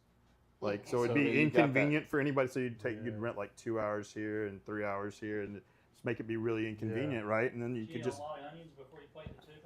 No, yeah, but it would just be like your place, man. You'd end up with it for the semester. But like the practice rooms were supposed to shut down at like midnight, right? And they'd send the security guard through. Well, so like I figured out like I need to get mine in the room where all the building with all the drummers. Well, they're at the other end of the building on the bottom floor. I'm on the top floor, on the other end. But you can hear them everywhere, right? Because that's just how it is. I mean, like 12 guys practicing drum set, like you can hear it. So like, you know, like we knew when the security guard was supposed to come by, so we'd get like, but when the drummer stopped playing, it was confirmed, like. So he's you coming, had he's like coming, windows he's in the coming. door, so you'd stop playing, you'd sit down underneath the window on the floor, and you hear the drummer start kicking it up, and like 20 minutes later, and you're like, okay, it's time. So you could get like another 2-3 hours of practice in. You know, you could go to like 2:30 in the morning and like get some more time in, and that's what it takes. So like, it doesn't matter what you're playing, whether you're going to be a classical violinist or you're going to play in a rock band in Wichita Falls. Like, it takes that time, and I don't care like what band is out there playing at what local festival or whatever they're doing. Like, those guys can all play. Sure, yeah, like rippers, that. You know, it's And like, you can appreciate that. You don't have to be competition. no, right. Well, yeah, that's the thing. Like, that's another thing we talk to the kids about. Like, his success doesn't take away my success. Like, we use the term MUDITA. Picked it up from like the Alabama softball team. It's just like it's MUDITA, MUDITA, and it just means like the overwhelming joy for other people's success or something, you know, that kind of effect. I'm paraphrasing, but the opposite of Schadenfreude. Yeah. And like it's cool, but it's kind of like everybody sees like, oh, well, athletes, like they're just in the NFL, no big deal. Like I can do that. Like those guys playing like Division III football, like at some little bitty university in the middle of like nowhere, are still better athletes than like anybody else. Oh, for sure. And it's the same way with like musicians. I don't care where they're playing. Like it makes you better. And you can hear some of the best musicians at like places you would never think about hearing any music come out of, and like you're just like hear it and it's like, wow, that's really good. That's really cool. You know, if you got like some dudes who can jam together, just like magic happens. And like, so like people are like, oh, well, you just hit it big. Like, man, if you do, that's cool. Right. You know, but like, There's a certain degree of luck and timing. There is, and it, you know, you just time. Yeah, you got to be in the right place, the right time. And we talk about Bowling for Soups from here, and like they hit it, and I mean, you know, man, you're a legend. You played for the Phineas and Ferb theme song, like like you're gonna get royalties off that forever, right? But I mean, those guys they've had a lot of success. Sure. They're normal dudes, though. Yeah.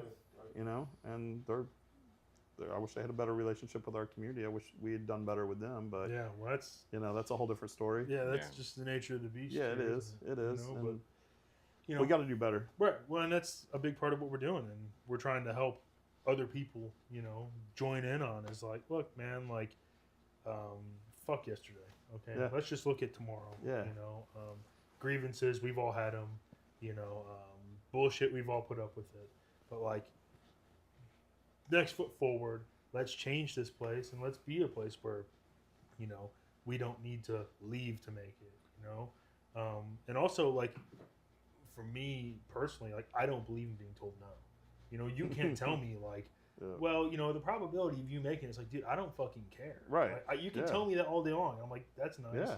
But, like, then what? I'm like, you're going to scare me out of doing it? But that's the mindset, though, that creates separation.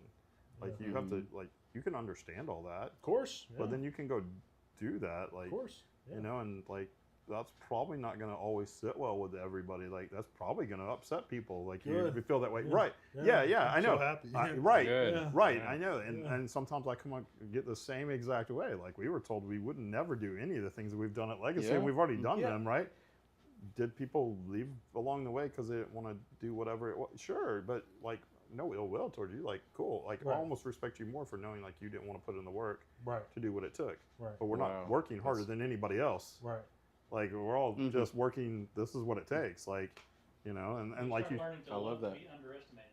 Yeah, for sure. And like you were talking about, like all this stuff you had to work and the losses you piled up and all that, and all that's 1,000% true. And you keep at it, and you keep at it, and you keep at it. And we got some dudes right now that are like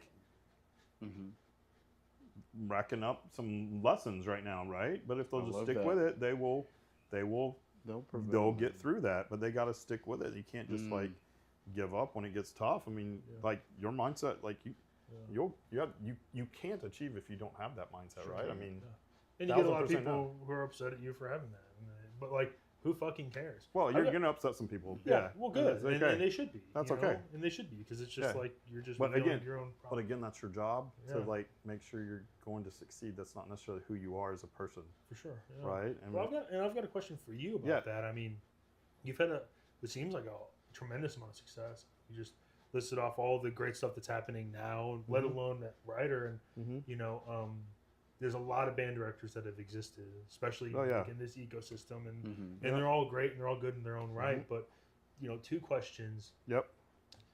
What trying to think how to frame this. What is it about you or your approach that I guess has helped you have this success?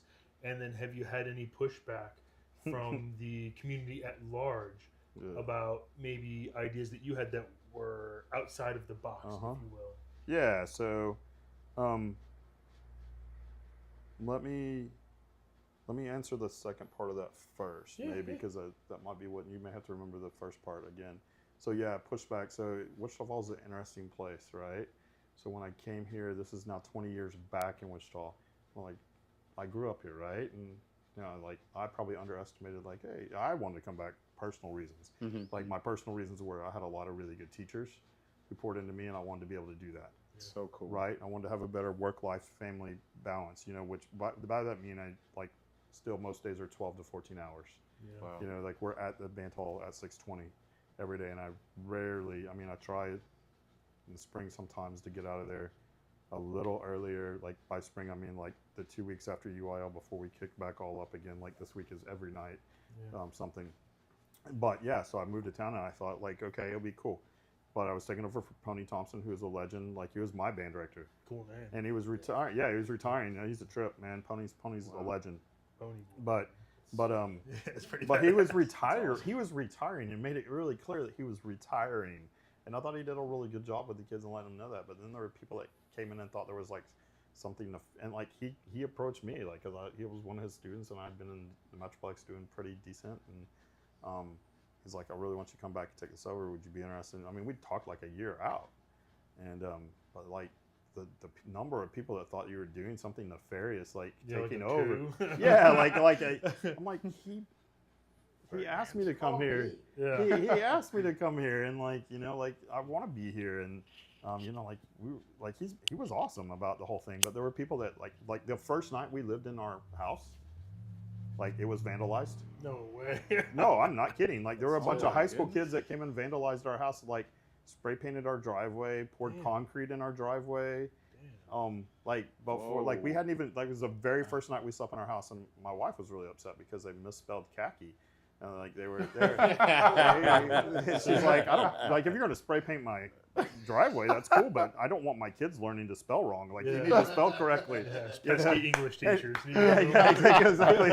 That's what she does. She teaches English, but She was perturbed. Yeah, she was, but the thing about it was, like, that was all because like I decided like, hey, we're gonna. I know Pony did like, and he like endorsed all this stuff, but like, it's really hot here in August. Like, and was like, this is what we're gonna wear for like some summertime like parade events and things. Like, we're gonna wear shorts and a polo. Yeah, but and just try to be more.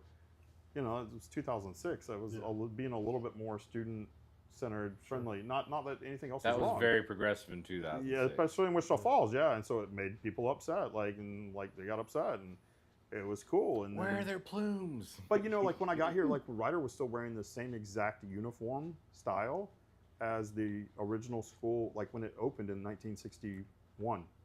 It was, tradition, and actually some of the uniform parts were still original to that first order. Yeah. You know what I'm saying? And like, but there'd been things added along the way. Like there was like a nacho yellow cheese cape thing. And they had like epaulets on the shoulder, like shoulder epaulette things, oh, like that's big. Cool. Yeah, they were really cool, man. And because it looks good at the top of the stadium. Yeah, it didn't look good at all. So our first game. So our first game was out of town in Abilene. It was like an 11 a.m. kickoff, and it was on statewide TV. It was like a big kickoff thing for the whole season, and it was going to be on statewide TV. No problem. Well, the school wasn't going to pay for us to get there early, so like we're going. We leave at like 5:30 in the morning. Man, and the bus breaks down like a mile and a half from the stadium in Abilene. One of the buses, dang, like it ran out of gas. Like we're already like hauling butt to get there, and it's going to be pushing it anyway. Like we're feeding the kids breakfast in the parking lot. That was the plan to like get there. Well, I knew what we were doing already. Like we were getting rid of those capes. So like some freshmen who like didn't show up to summer band on time, like we purposefully didn't check them capes out. And so like we already had trash bags in the truck, like prepared. And like, well, hey man, we're all gonna do this the same. Like if you don't have capes, like if they don't have them, we all aren't gonna wear them because we're a team. Everybody take your capes off, put them in these bags. We'll get rid of them, put them back later. Mode. Yeah. So like we didn't have them, man. And there were some like kids upset about it, whatever. And they were mostly mad at those freshmen. And it was cool, but have you not seen Incredibles? Capes are never. Yeah. And so after halftime, like Pony had gone to that game, and he was there, and he was after halftime, he was like, such a great idea. I wish I would have done that earlier, but I was just never brave enough. But he said that to me. I was like, hold on, you weren't brave enough. What did I just do? Because you weren't brave enough, and Like he was, but he was like, I didn't "Man, feel like I he was was like, being that was brave." great. I should have done that years ago. I hated those things. and so like Yeah, they went kudos to away. your bravery. Same thing with the shoulder epaulets. Hey, put those in this other trash bag. And so like we changed right off the bat, and so that was So part of cool. it. When we opened the new schools, like so you're at Ryder, like it's Ryder, Old High, and Hershey, and like I think people that have been around for a time don't have a problem understanding this, but like you just like especially with Ryder Band, like it had an aura that was bigger than any of us, and it just became a thing. And so it was like sometimes it was just like you're like the evil empire over there, and there was just a lot of stuff that was said by lots of people, and sometimes it was just said out of whatever reason, just sometimes just straight up misconception, sometimes jealousy, sometimes because people didn't want to work hard enough to keep up. They want to make excuses about all these things, so they just put a whole bunch of stuff on you, and they don't really understand what's going on with things. And so like when we merged the new schools, like there were kids who didn't sign up because whatever, they had concepts about how things were going to be. Again, adults that had concepts for what they thought they were going to be or not going to be, and we really tried to like embrace like change, because like it's been like as much as I like from here and did the whole thing, and I really like my first thing to do besides church when I was 2 weeks old was go to the Ryder Old High game, because again my dad taught her Old High, my mom taught her Ryder, right? It was a big thing. Like it was just every Friday night was a deal. And every year like our house would get wrapped or egged or whatever, because my mom taught it one, my dad taught it other. It just is the way it was with the rivalry. Everybody was back in the 80s or early 90s. That was just part of the thing. It's lots of stupid behavior.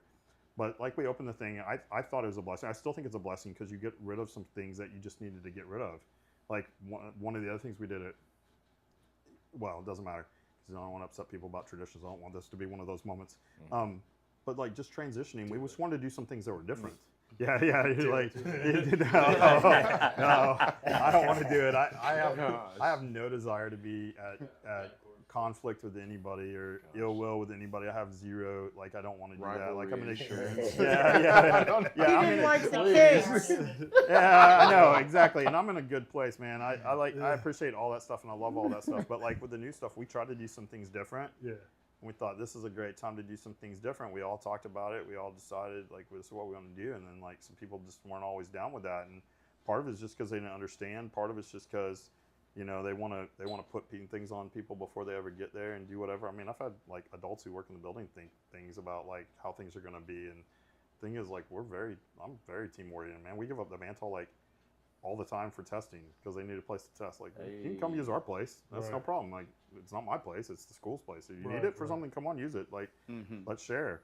Let's be about it. And that unfortunately makes some people uncomfortable because people just get real territorial. And I've really never understood that. It's like a school. Never understood like you're all wearing the same thing. Like if you're wearing blue and gold, you're on the same team. If you're wearing red and blue, you're on the same team. Like be about the team. I don't get that concept. Like I'll go to battle for you. I'll go to war for you. But like, there was just a lot of that kind of stuff and that growing pains. And you'll have some people that never get past that kind of stuff. But like generally like people that actually see it through and stick with things kind of understand. They'll be like, yes, Mr. Studer like push us really hard. He'll have like high standards.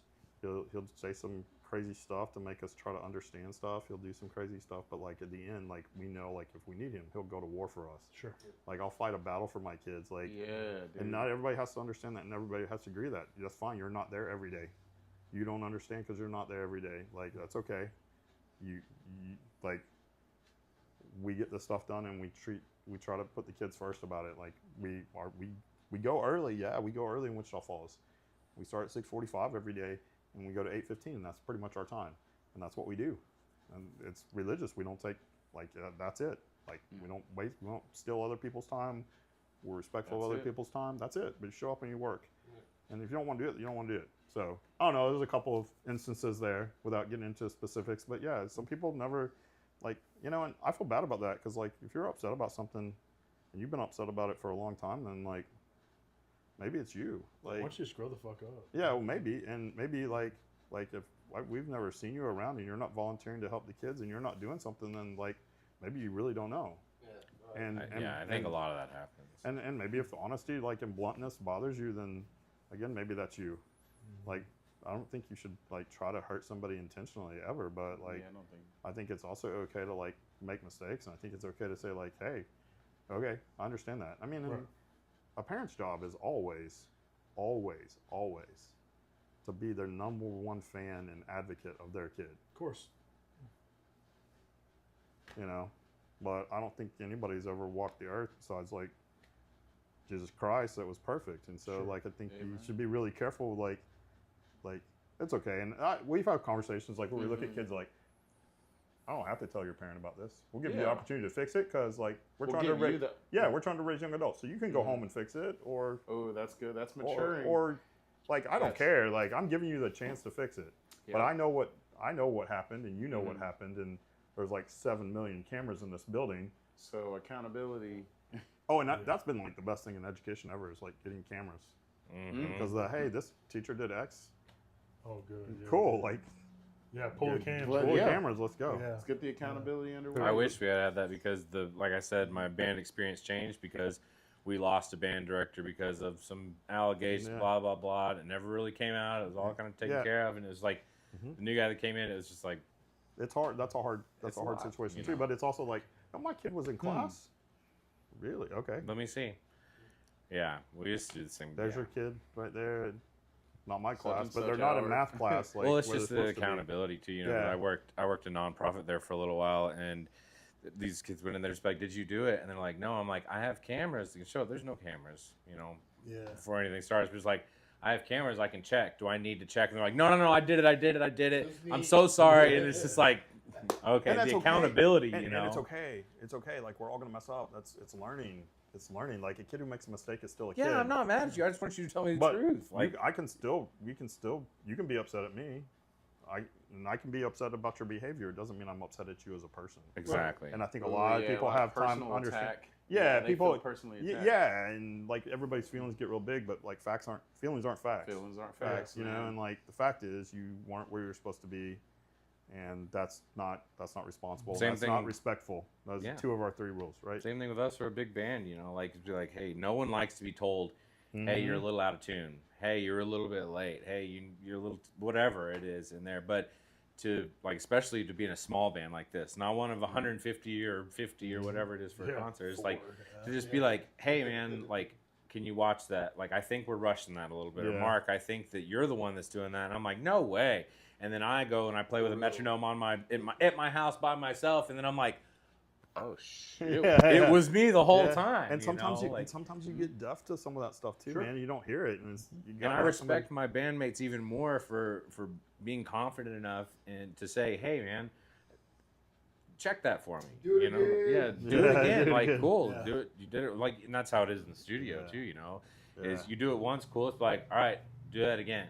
You know, let's layer it. Let's layer it, or let's do this, or if you do it again, it might be a better take. You know, you never know. Like, but I think one thing that's missing though, when it comes to like kids being challenged, because sometimes you could like, Dave Navarro in the chat. Could crush. What up, Dave?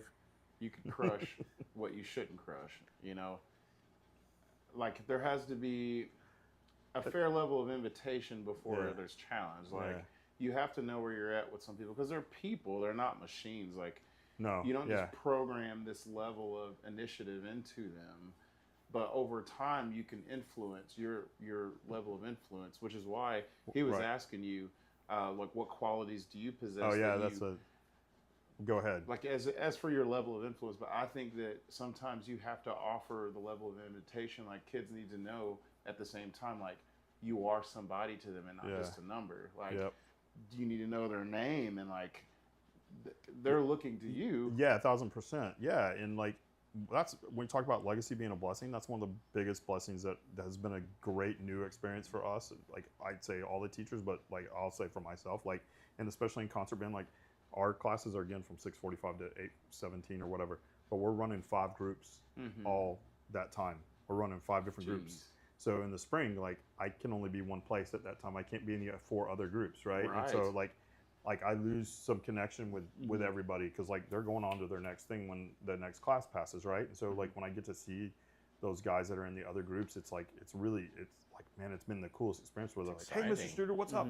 Like they're excited to see us, and like when we come back from breaks, they're now excited to see their teachers, and like like not that our kids at our other places weren't excited. It's just a different thing. Like there's a real genuine excitement to see their teachers, and like again in the spring, like it's crazy because you're running multiple concert bands and a winter garden percussion ensembles and all this stuff, and so yeah, you lose that. But like we're teaching, like teaching is a weird, and teaching high school is an odd thing. Think about it, like you're putting your professional career and reputation in the hands of in the hands of like 13 to 18-year-olds, right? And so like people like put a lot of whatever on you, but maybe as a director, but our job is to like put everybody in the right alignment and get everybody going in the right direction.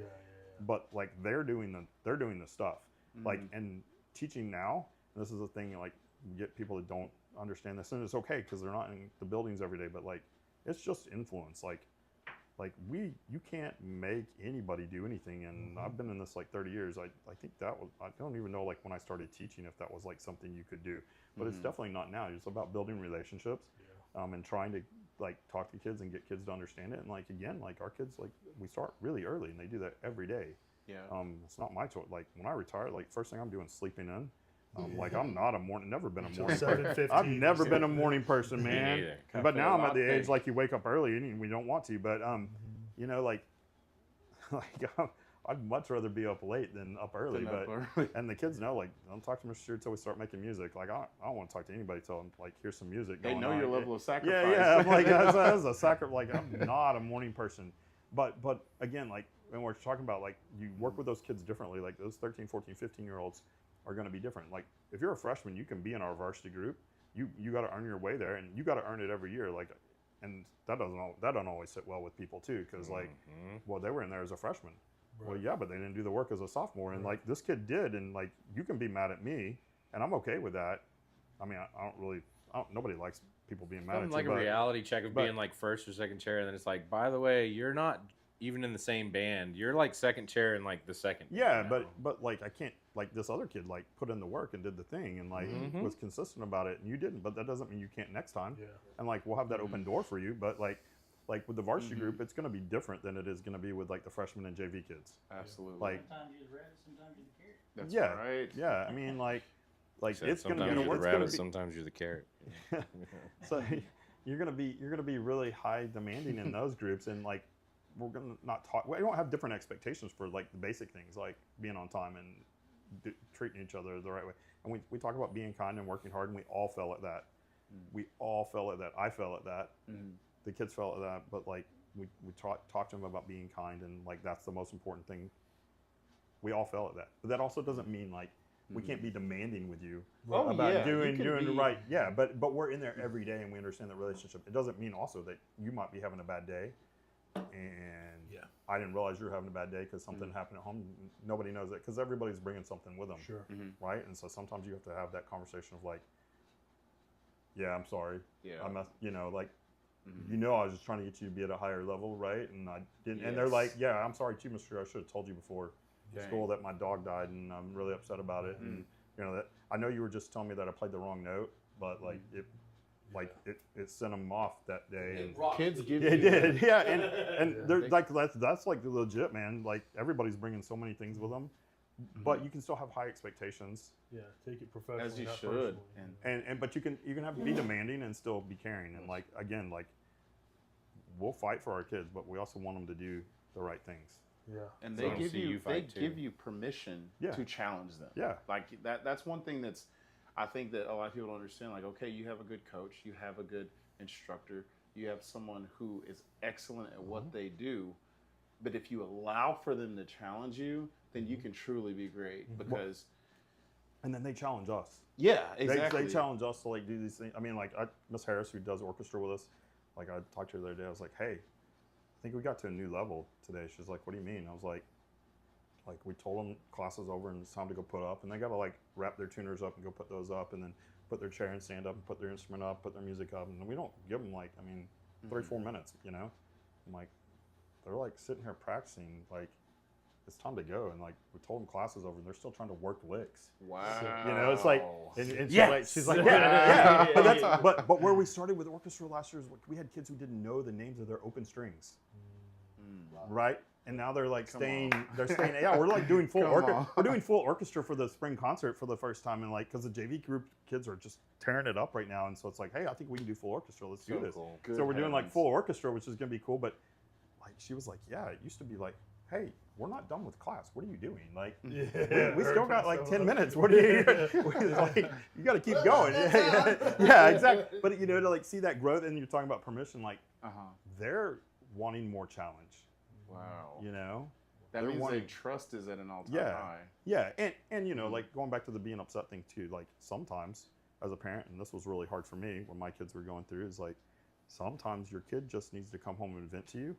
And they just need you to sit there and not say anything or try to fix it.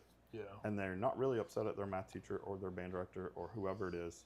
They're just upset and they just need to say it because it's a safe space to say, like, that's golden. Hey, I'm really mad about for this. you parents. Oh, dude, it was so hard. Like that's my golden. kids, my wife and my kids will still tell you, like, he's still like terrible at that, and that's true. Like I probably am because I want to like fix things. Yeah, parents want to fix it. Yeah. But sometimes like you just. Like they just need to say it, and they just need to be mad, and not necessarily. Sometimes they're mad at themselves. Like I'm dealing with like high achievers most of the time, and high achievers. They're like one reason it's great for them to be in band orchestra is because it's the one class that like they don't struggle in their academics. Most of them, they're just like rocking that out. Yeah. And like it's the one thing like music. I don't care who you are, it's going to challenge you at some point. Of course, right? And if you your don't teacher feel challenged, go to the different part of the library. It can always challenge. Serious. Right, and that well, in that group that we had that went to different part Carnegie of the Hall, those library. kids were so talented. Like one year they wanted to play this song that they'd heard that the group played when they were in middle school. They'd heard it, and they were like, well, I'm like, guys, you don't want to play that. Like, you're going to be bored with it. It's the second day of school, and it's like a grade 5, which is the hardest level on Texas UIL stuff right now. And I'm like, that's fine. We'll pass it out. Second day of school, this group, like they read it from top to bottom, all the right notes, all the right rhythms, up to tempo, all the right dynamics. And they get to the end like, oh yeah, you're right. Yeah. You know. But now we have that in our back pocket. Now but we wouldn't like squared away. The thing about that is that wouldn't be appropriate for them. There'd be no challenge. Sure. And they're not going to say like, hey, I want to struggle. Right. I want to do something that's hard enough that Yeah. I question my own ability. But I want to get really mad about not being able to play this today. No one ever says that. But as parents, that's what we want for our kids because those are high achievers. Like all these parents, like they'll get upset sometimes, but like you raised that kid to be like that. Yeah. You raised that kid to be a high achiever. And we used to always tell them like your kid didn't just accidentally end up here. Like most of you were intentional about where your kid was going to school and what they were doing. And so like you want them to do this. You want them to be challenged. They want to be challenged. And guess what? It's okay. Like I can't tell you over the last 30 years how many times I've had to tell a parent, it's okay that you're upset. It's okay that your kid's upset. Like it's okay. Like they want to be upset because they want a challenge. But like where do you want your kid to go to school again? Well, I want my kid to go to Rice. Cool. Well, we need to figure that out right now. Right, exactly. Because like that's what you're frustrated about, not at me. You know? Well, what you need, they need to level. Well, they need to struggle that through. If they don't learn to struggle that, like if they don't learn that struggle when they're at home, when it's safe, when you can come have a conference with a teacher, or you can have your kid can come home and see you. If they don't figure that out before they get out of your house, because like your kids, like I looked at your kids' report card since kindergarten, it's like got 100 on it everywhere through. And guess what? They're still making 100 in here in orchestra band, but they just had a hard time today. And guess what? They'll be okay. Yeah, they'll survive. Yeah. They'll be okay. And like, you know, now there's a few parents like you have this like you're being pretty tough on them. Like you can. It's okay. They're doing really good. Like your kid's doing great. You did a great job. You're doing great. They're doing great. They're well. Like trust me. You know, you get that parent like, are they respectful enough? Are they working hard enough? And like, yes. They always say, please and thank you. They're always prepared. They're always on time. They always have their stuff. They're you know, to be honest, they're stressing a little bit. You know, it might be cool for them to like chill out. Yeah. Like we don't need them to be overwhelmed. That's not fun. Yeah. That's so important. I don't think that gets talked about enough. Well, I mean, again, like. The parenting role. Special education is a spectrum, right? Like I have a nephew who has Down syndrome. Love him to death. He's awesome. He's got some talents. Like I wish I could be as caring and loving as he is. Like he's gonna be in 9th grade next year. And he's just like the sweetest dude. Like he loves everybody. He never meets a stranger, right? And I wish I had that you know, and so like we That always pure heart. we call it differently abled, and we encourage like our kids who have whatever their different skill set is to come be a part of the thing, and it worked. You know, like it takes very supportive parents to like make sure it works. Sure. That's one end of the spectrum, but then the other end of that spectrum is kids who are like off the charts, intelligent and like gifted and all that stuff too. Yeah. And so sometimes they need to be challenged. And again, sometimes not everybody understands the process. It can be But equally if you'll, challenging too. if you'll trust the process and you'll go through the whole thing, you'll see where we're trying to get your kid to. Yeah. But like, this ain't our first rodeo. I mean, I said that at the rodeo when we played the rodeo this fall. I was like, this is our first rodeo. But that's a totally different thing. I mean, Next time, won't be our first rodeo. It'll be our second rodeo. It's like, hey, this is our second We rodeo. know this song and dance now. Yeah, we know what we're doing because we can I sit there the whole freaking night. dig Like, they want to play. No, like, then you just sit it's around okay to and you play just like say- while they're trying to wrestle a cow. And you just sit around and tell each other, what do you think? This is my first rodeo? I don't know. That was Like, last. Yeah. What do you think this is? You think I'm an amateur? Yeah, right. Act like you've been here before. We didn't even know what door to go in. Like, when did we get into this place? Yeah.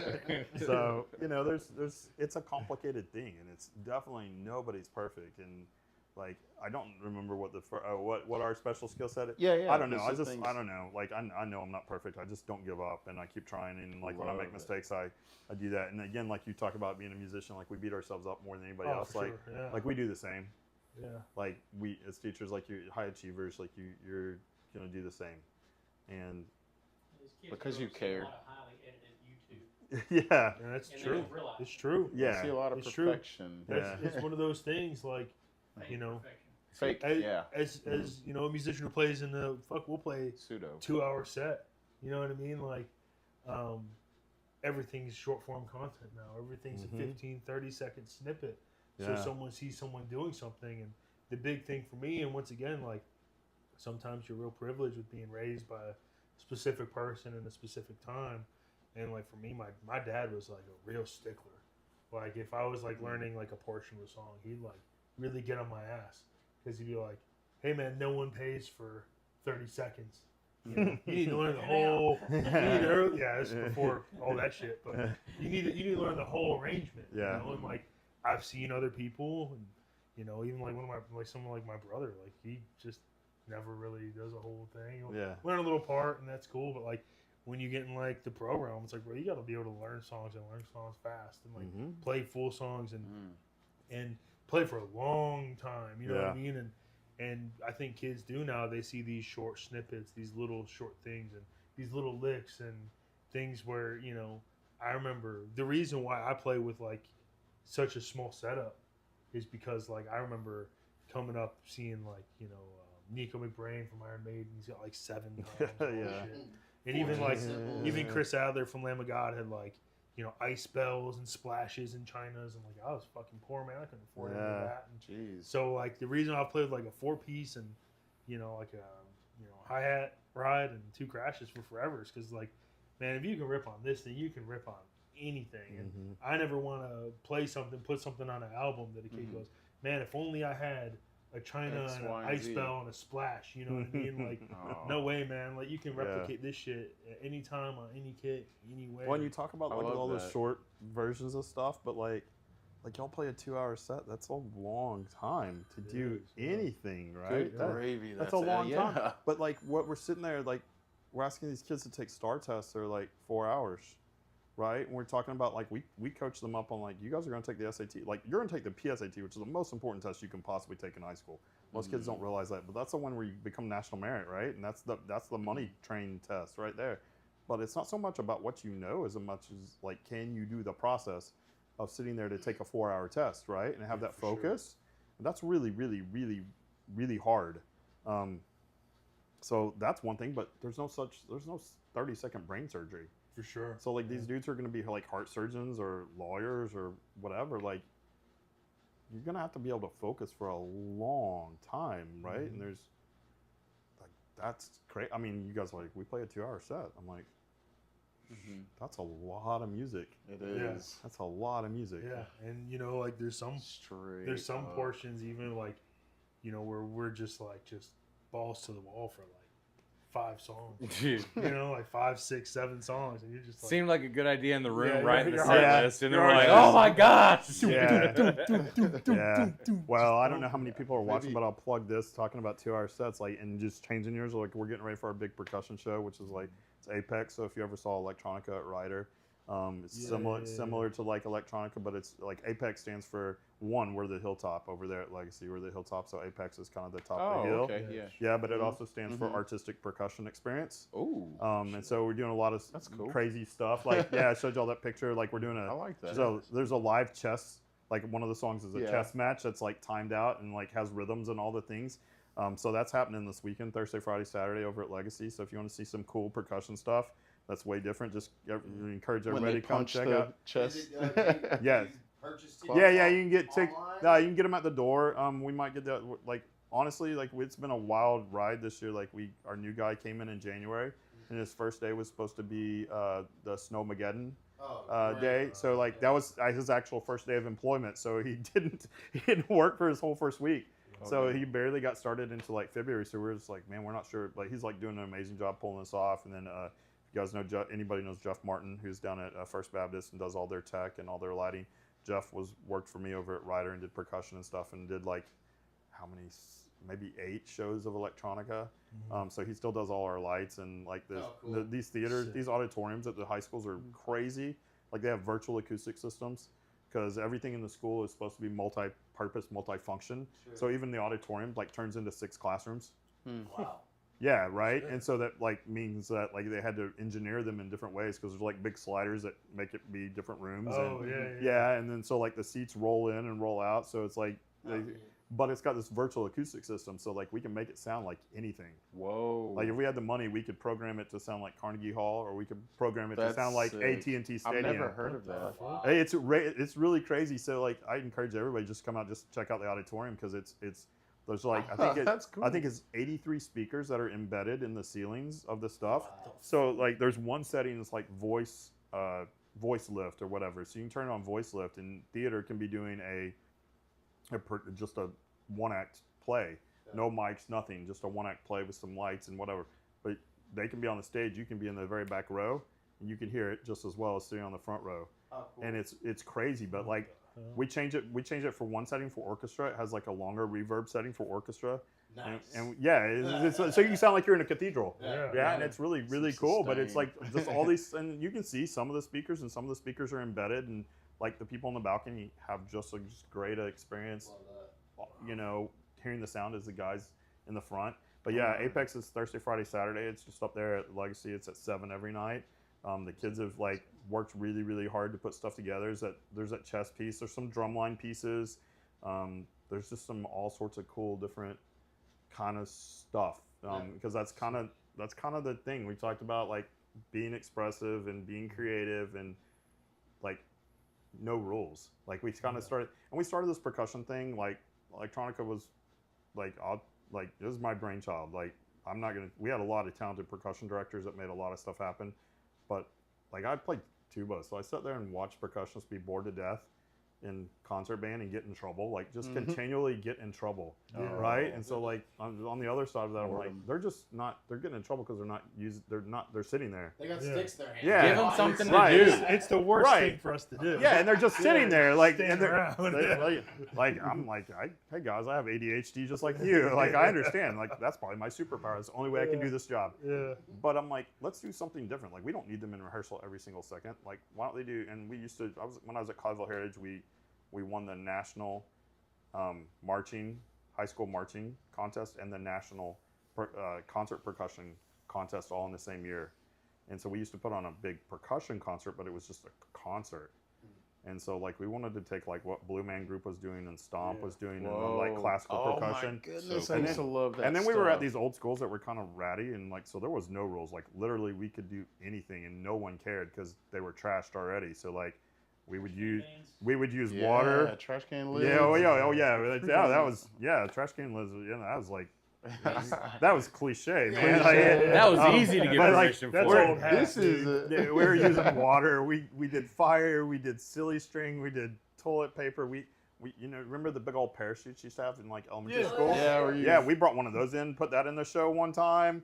I mean, That's we cool. blew the circuit 15 seconds one time into a show. Like, all the power went out in all of Ryder High School. It was awesome. We're like, too much amperage. we're like, Lights sorry guys, out, let's baby. we're gonna figure this out, and started the That's show over. cool. And we're like, dear Lord, I guess it's AC or music, so there was no AC. How long are we playing? 30 minutes? Yeah, 2 hours in May. It'll be all right. we Nobody, like to sweat. yeah, everybody it'll be cool. We'll all smell bad. But yeah, so we have these cool percussion. That's one of the things with the new high schools. We have these cool percussion studio rooms, like almost 1,700, 1,800 square feet. Oh wow. That's just percussion. All their stuff where they can do all the things, and so we have these big percussion programs, and it'll be really cool. Like you'll hear some stuff that goes like, I don't know if I like that, and that's cool. We want you to think that. It should be. Yeah, it's like your wife asking you to eat broccoli. Like, oh, okay, it's good for me. And then you'll hear something else that's just really easy for you to like, and you'll go like, oh, I get that. And we have one that's it's got a soundtrack. One of the pieces they're playing is a soundtrack to a silent movie. That's fun. Yeah, it's really cool. And it's like we're integrating all this technology. So that's Thursday, Friday, Saturday up at Legacy. That's cool. the one off of. It's the one up 7 here o'clock? as you see across On from the Castaway hilltop. Cobb. Yeah, on the Yeah. hilltop. Yeah. Yeah. I got Death Valley over there, and we have the Yeah. hilltop over here. So we have the better view. We have the better view. We're already kicking the rivalry back. Yeah, let's kick it up all the way. All right, I why love not? it. I love it. But yeah, there's a lot of cool things that kids are doing. Memorial's doing their percussion show at some point this week too. I think theirs is tomorrow night. So you can go check out Memorial too. I think it's at 7 as well. Y'all ever merge? We did for London. We did. I mean, like we did Well, for you London. guys and merged at Texoma Gives too. Yeah, You guys both put because stuff we were out all there. raising money for that. But yeah, we did last year. We did our percussion show. Organized people. Yeah, last year we did our percussion show together because we were all new. So last year was fusion, and this year everybody kind of wanted to break out and do their own thing to give everybody a little bit more of the kids more of a chance. But it's a really cool show, and again, no rules. Like if we can think it up, then we can do it. Oh, cool. Love Yeah. it. We think the same thing. We're talking about we're going into the studio here in a couple weeks, and we're looking at doing more of a Texas country, Texas music style EP where traditionally we've been known as rock and or blues or funk or Christian music, whatever it is people want to say. We don't say any of those things, and everybody else says it, and we welcome all of it. The biggest compliment you can give us is like, what genre? You're like, we're musicians. All of it. We do what we want to do, and we have fun doing it. Yeah. We've talked briefly on kind of our writing process and stuff too. It's like, hey, here's my idea, and all of us will come with ideas at different points and just be like, okay, play the coolest thing you want to play right here. You get that liberty. That is something about band that was kind of different. It's like okay, here's the sheet music as you were supposed to play.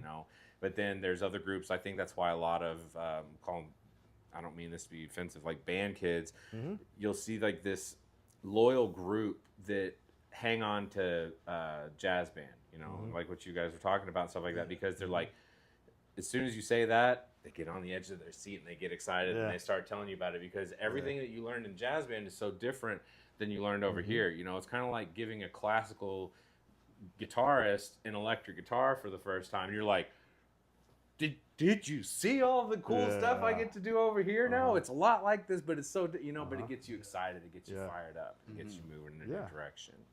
And that's what's cool about music. I mean, yeah, like, 100%. Like we go through different eras. We like different things, and go for it, man. I mean, it'll be awesome. Yeah. Exactly. Go for it. It'll be awesome. Like just try. I mean, like it might suck. I mean, but like you don't know until you try it, and You don't know. you might hit a home run the first That's why time. we appreciate you man. coming out here and doing this kind of Come stuff. play ball. With the podcast, we never really intended on like starting a podcast. It's kind of something that we talked about, and we're like, what?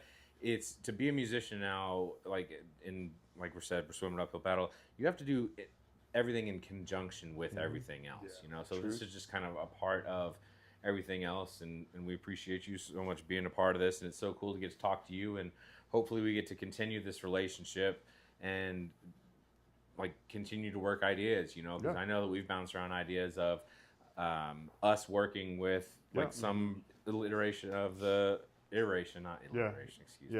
of the band and doing that, because I always thought that'd be the coolest thing ever. Just like I think it's cool. have that behind you and well, go I mean, from back it to that Bowling for create Soup new thing. ideas, you know. Like their first album was like, wasn't it Rojo or something to that? Yeah. Oh, Yeah. Rock on honorable Yeah. Rock on honorable ones. Yeah, you know, I mean, like, I'm down for anything because it might be awesome, right? And like, You got let's do a it. few ideas. Yeah. I got some ideas too. I think it'd be really, really neat and it'd be really fun. It's just, I mean, definitely come out and tour the facility if you haven't seen the new school. Like, I mean, like come get some video and like show people, because what we're doing, and which I don't know anybody who's crazy enough to do what we did, and it is like certifiable. Like, who closes 3 schools and opens 2 new ones at the exact same time? Yeah. You know, and we're going through all this change. We've done all these realignments and new zones and all this stuff, but ultimately, like, we didn't like inch forward.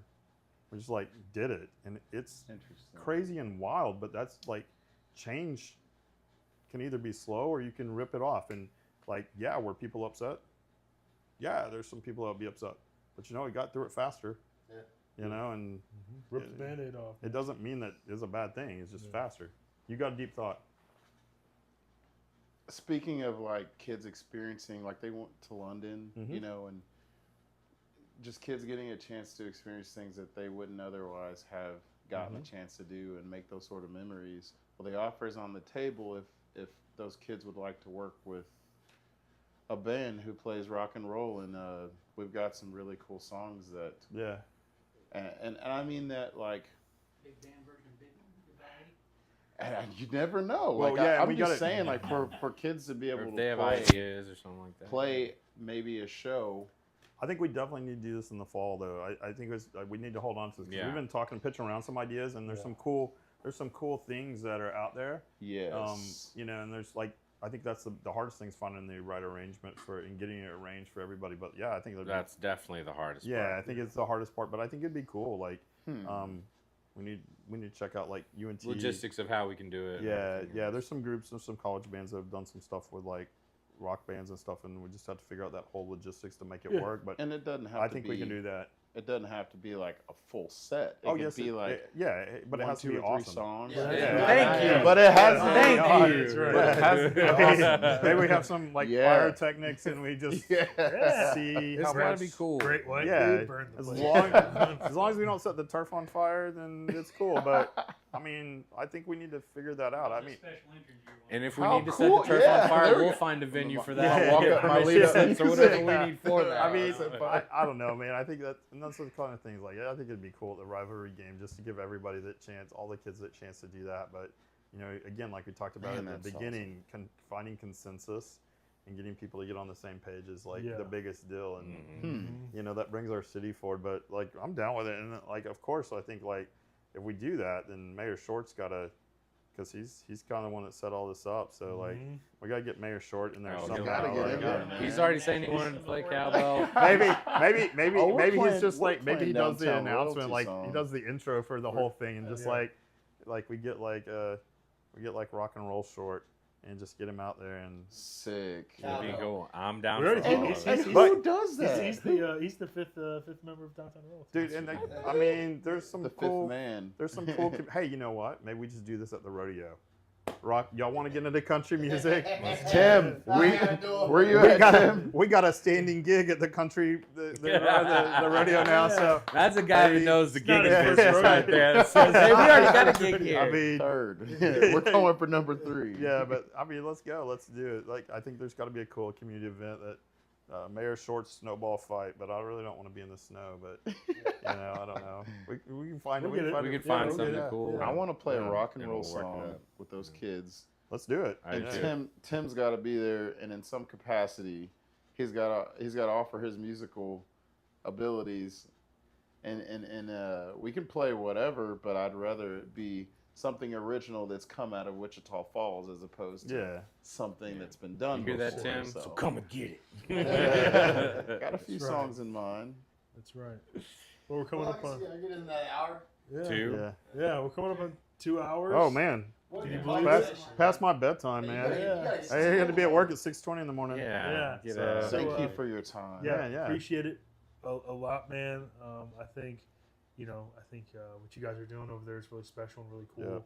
And I know I speak for myself. I think I speak for all the guys in this room. Like, I think we're just all chomping at the bit to get over there. Yeah. And, you know, see these, you know, the band hall. Yeah. See some of these kids. Help make you know, an impact jam. with those Yeah, kids, exactly. too. And kind of pay it forward. And, Yeah. you know, how we've, you know, all been impacted by either different teachers or musicians or whatever. We just want to be that. Yeah. You know, and so. And it's about selling the story of what's going on with Shaw Falls Exactly. now. Because we got to move it forward. Exactly. Have to. Yeah. You said 7 o'clock Thursday, Friday, Saturday. Thursday, 7 o'clock, Thursday, Friday, Saturday, So we up need at to Legacy Up at Pick a day. Legacy. in the auditorium. I The can do Friday or auditorium, huh? Saturday. I can't do Thursday, but I could do Friday or Saturday. Saturday. We'll figure out our own Yeah, logistics. that'd be cool, man. If y'all don't have a gig, let's go. That'd be Yeah. awesome. We'd love yeah. to come out there and Yeah. keep going from there. Yeah, man. Thanks. I appreciate it. Yeah, anyone watching, make sure you share this so we can. So we can. Like. Thank you. So we can, you know, really push this message out, change things here in Wichita Falls, and get things moving forward. Like and subscribe to our Facebook and YouTube. It does wonders for us, and it just helps expand our message as well. And then until next Spend time. downtown royalty while you do it. Yeah, listen to Downtown Royalty on Spotify, Apple Music, Deezer. I guess that's a French thing, but cool, it's on Anywhere there. You can listen to music. Yeah. We YouTube. Are there. We're on it. YouTube. And we will be back next week, Monday at 7, and we'll figure out what we're going to do. But thank See you, then. and thank you for Yep. coming out. Thanks with for the some class. invitation, guys. I appreciate hanging. Absolutely. All right, man. Anytime. That's See ya. awesome. Thanks, sir. Yes, thank you for the Gracias. invitation. Gracias. Appreciate it. That was awesome. Clear?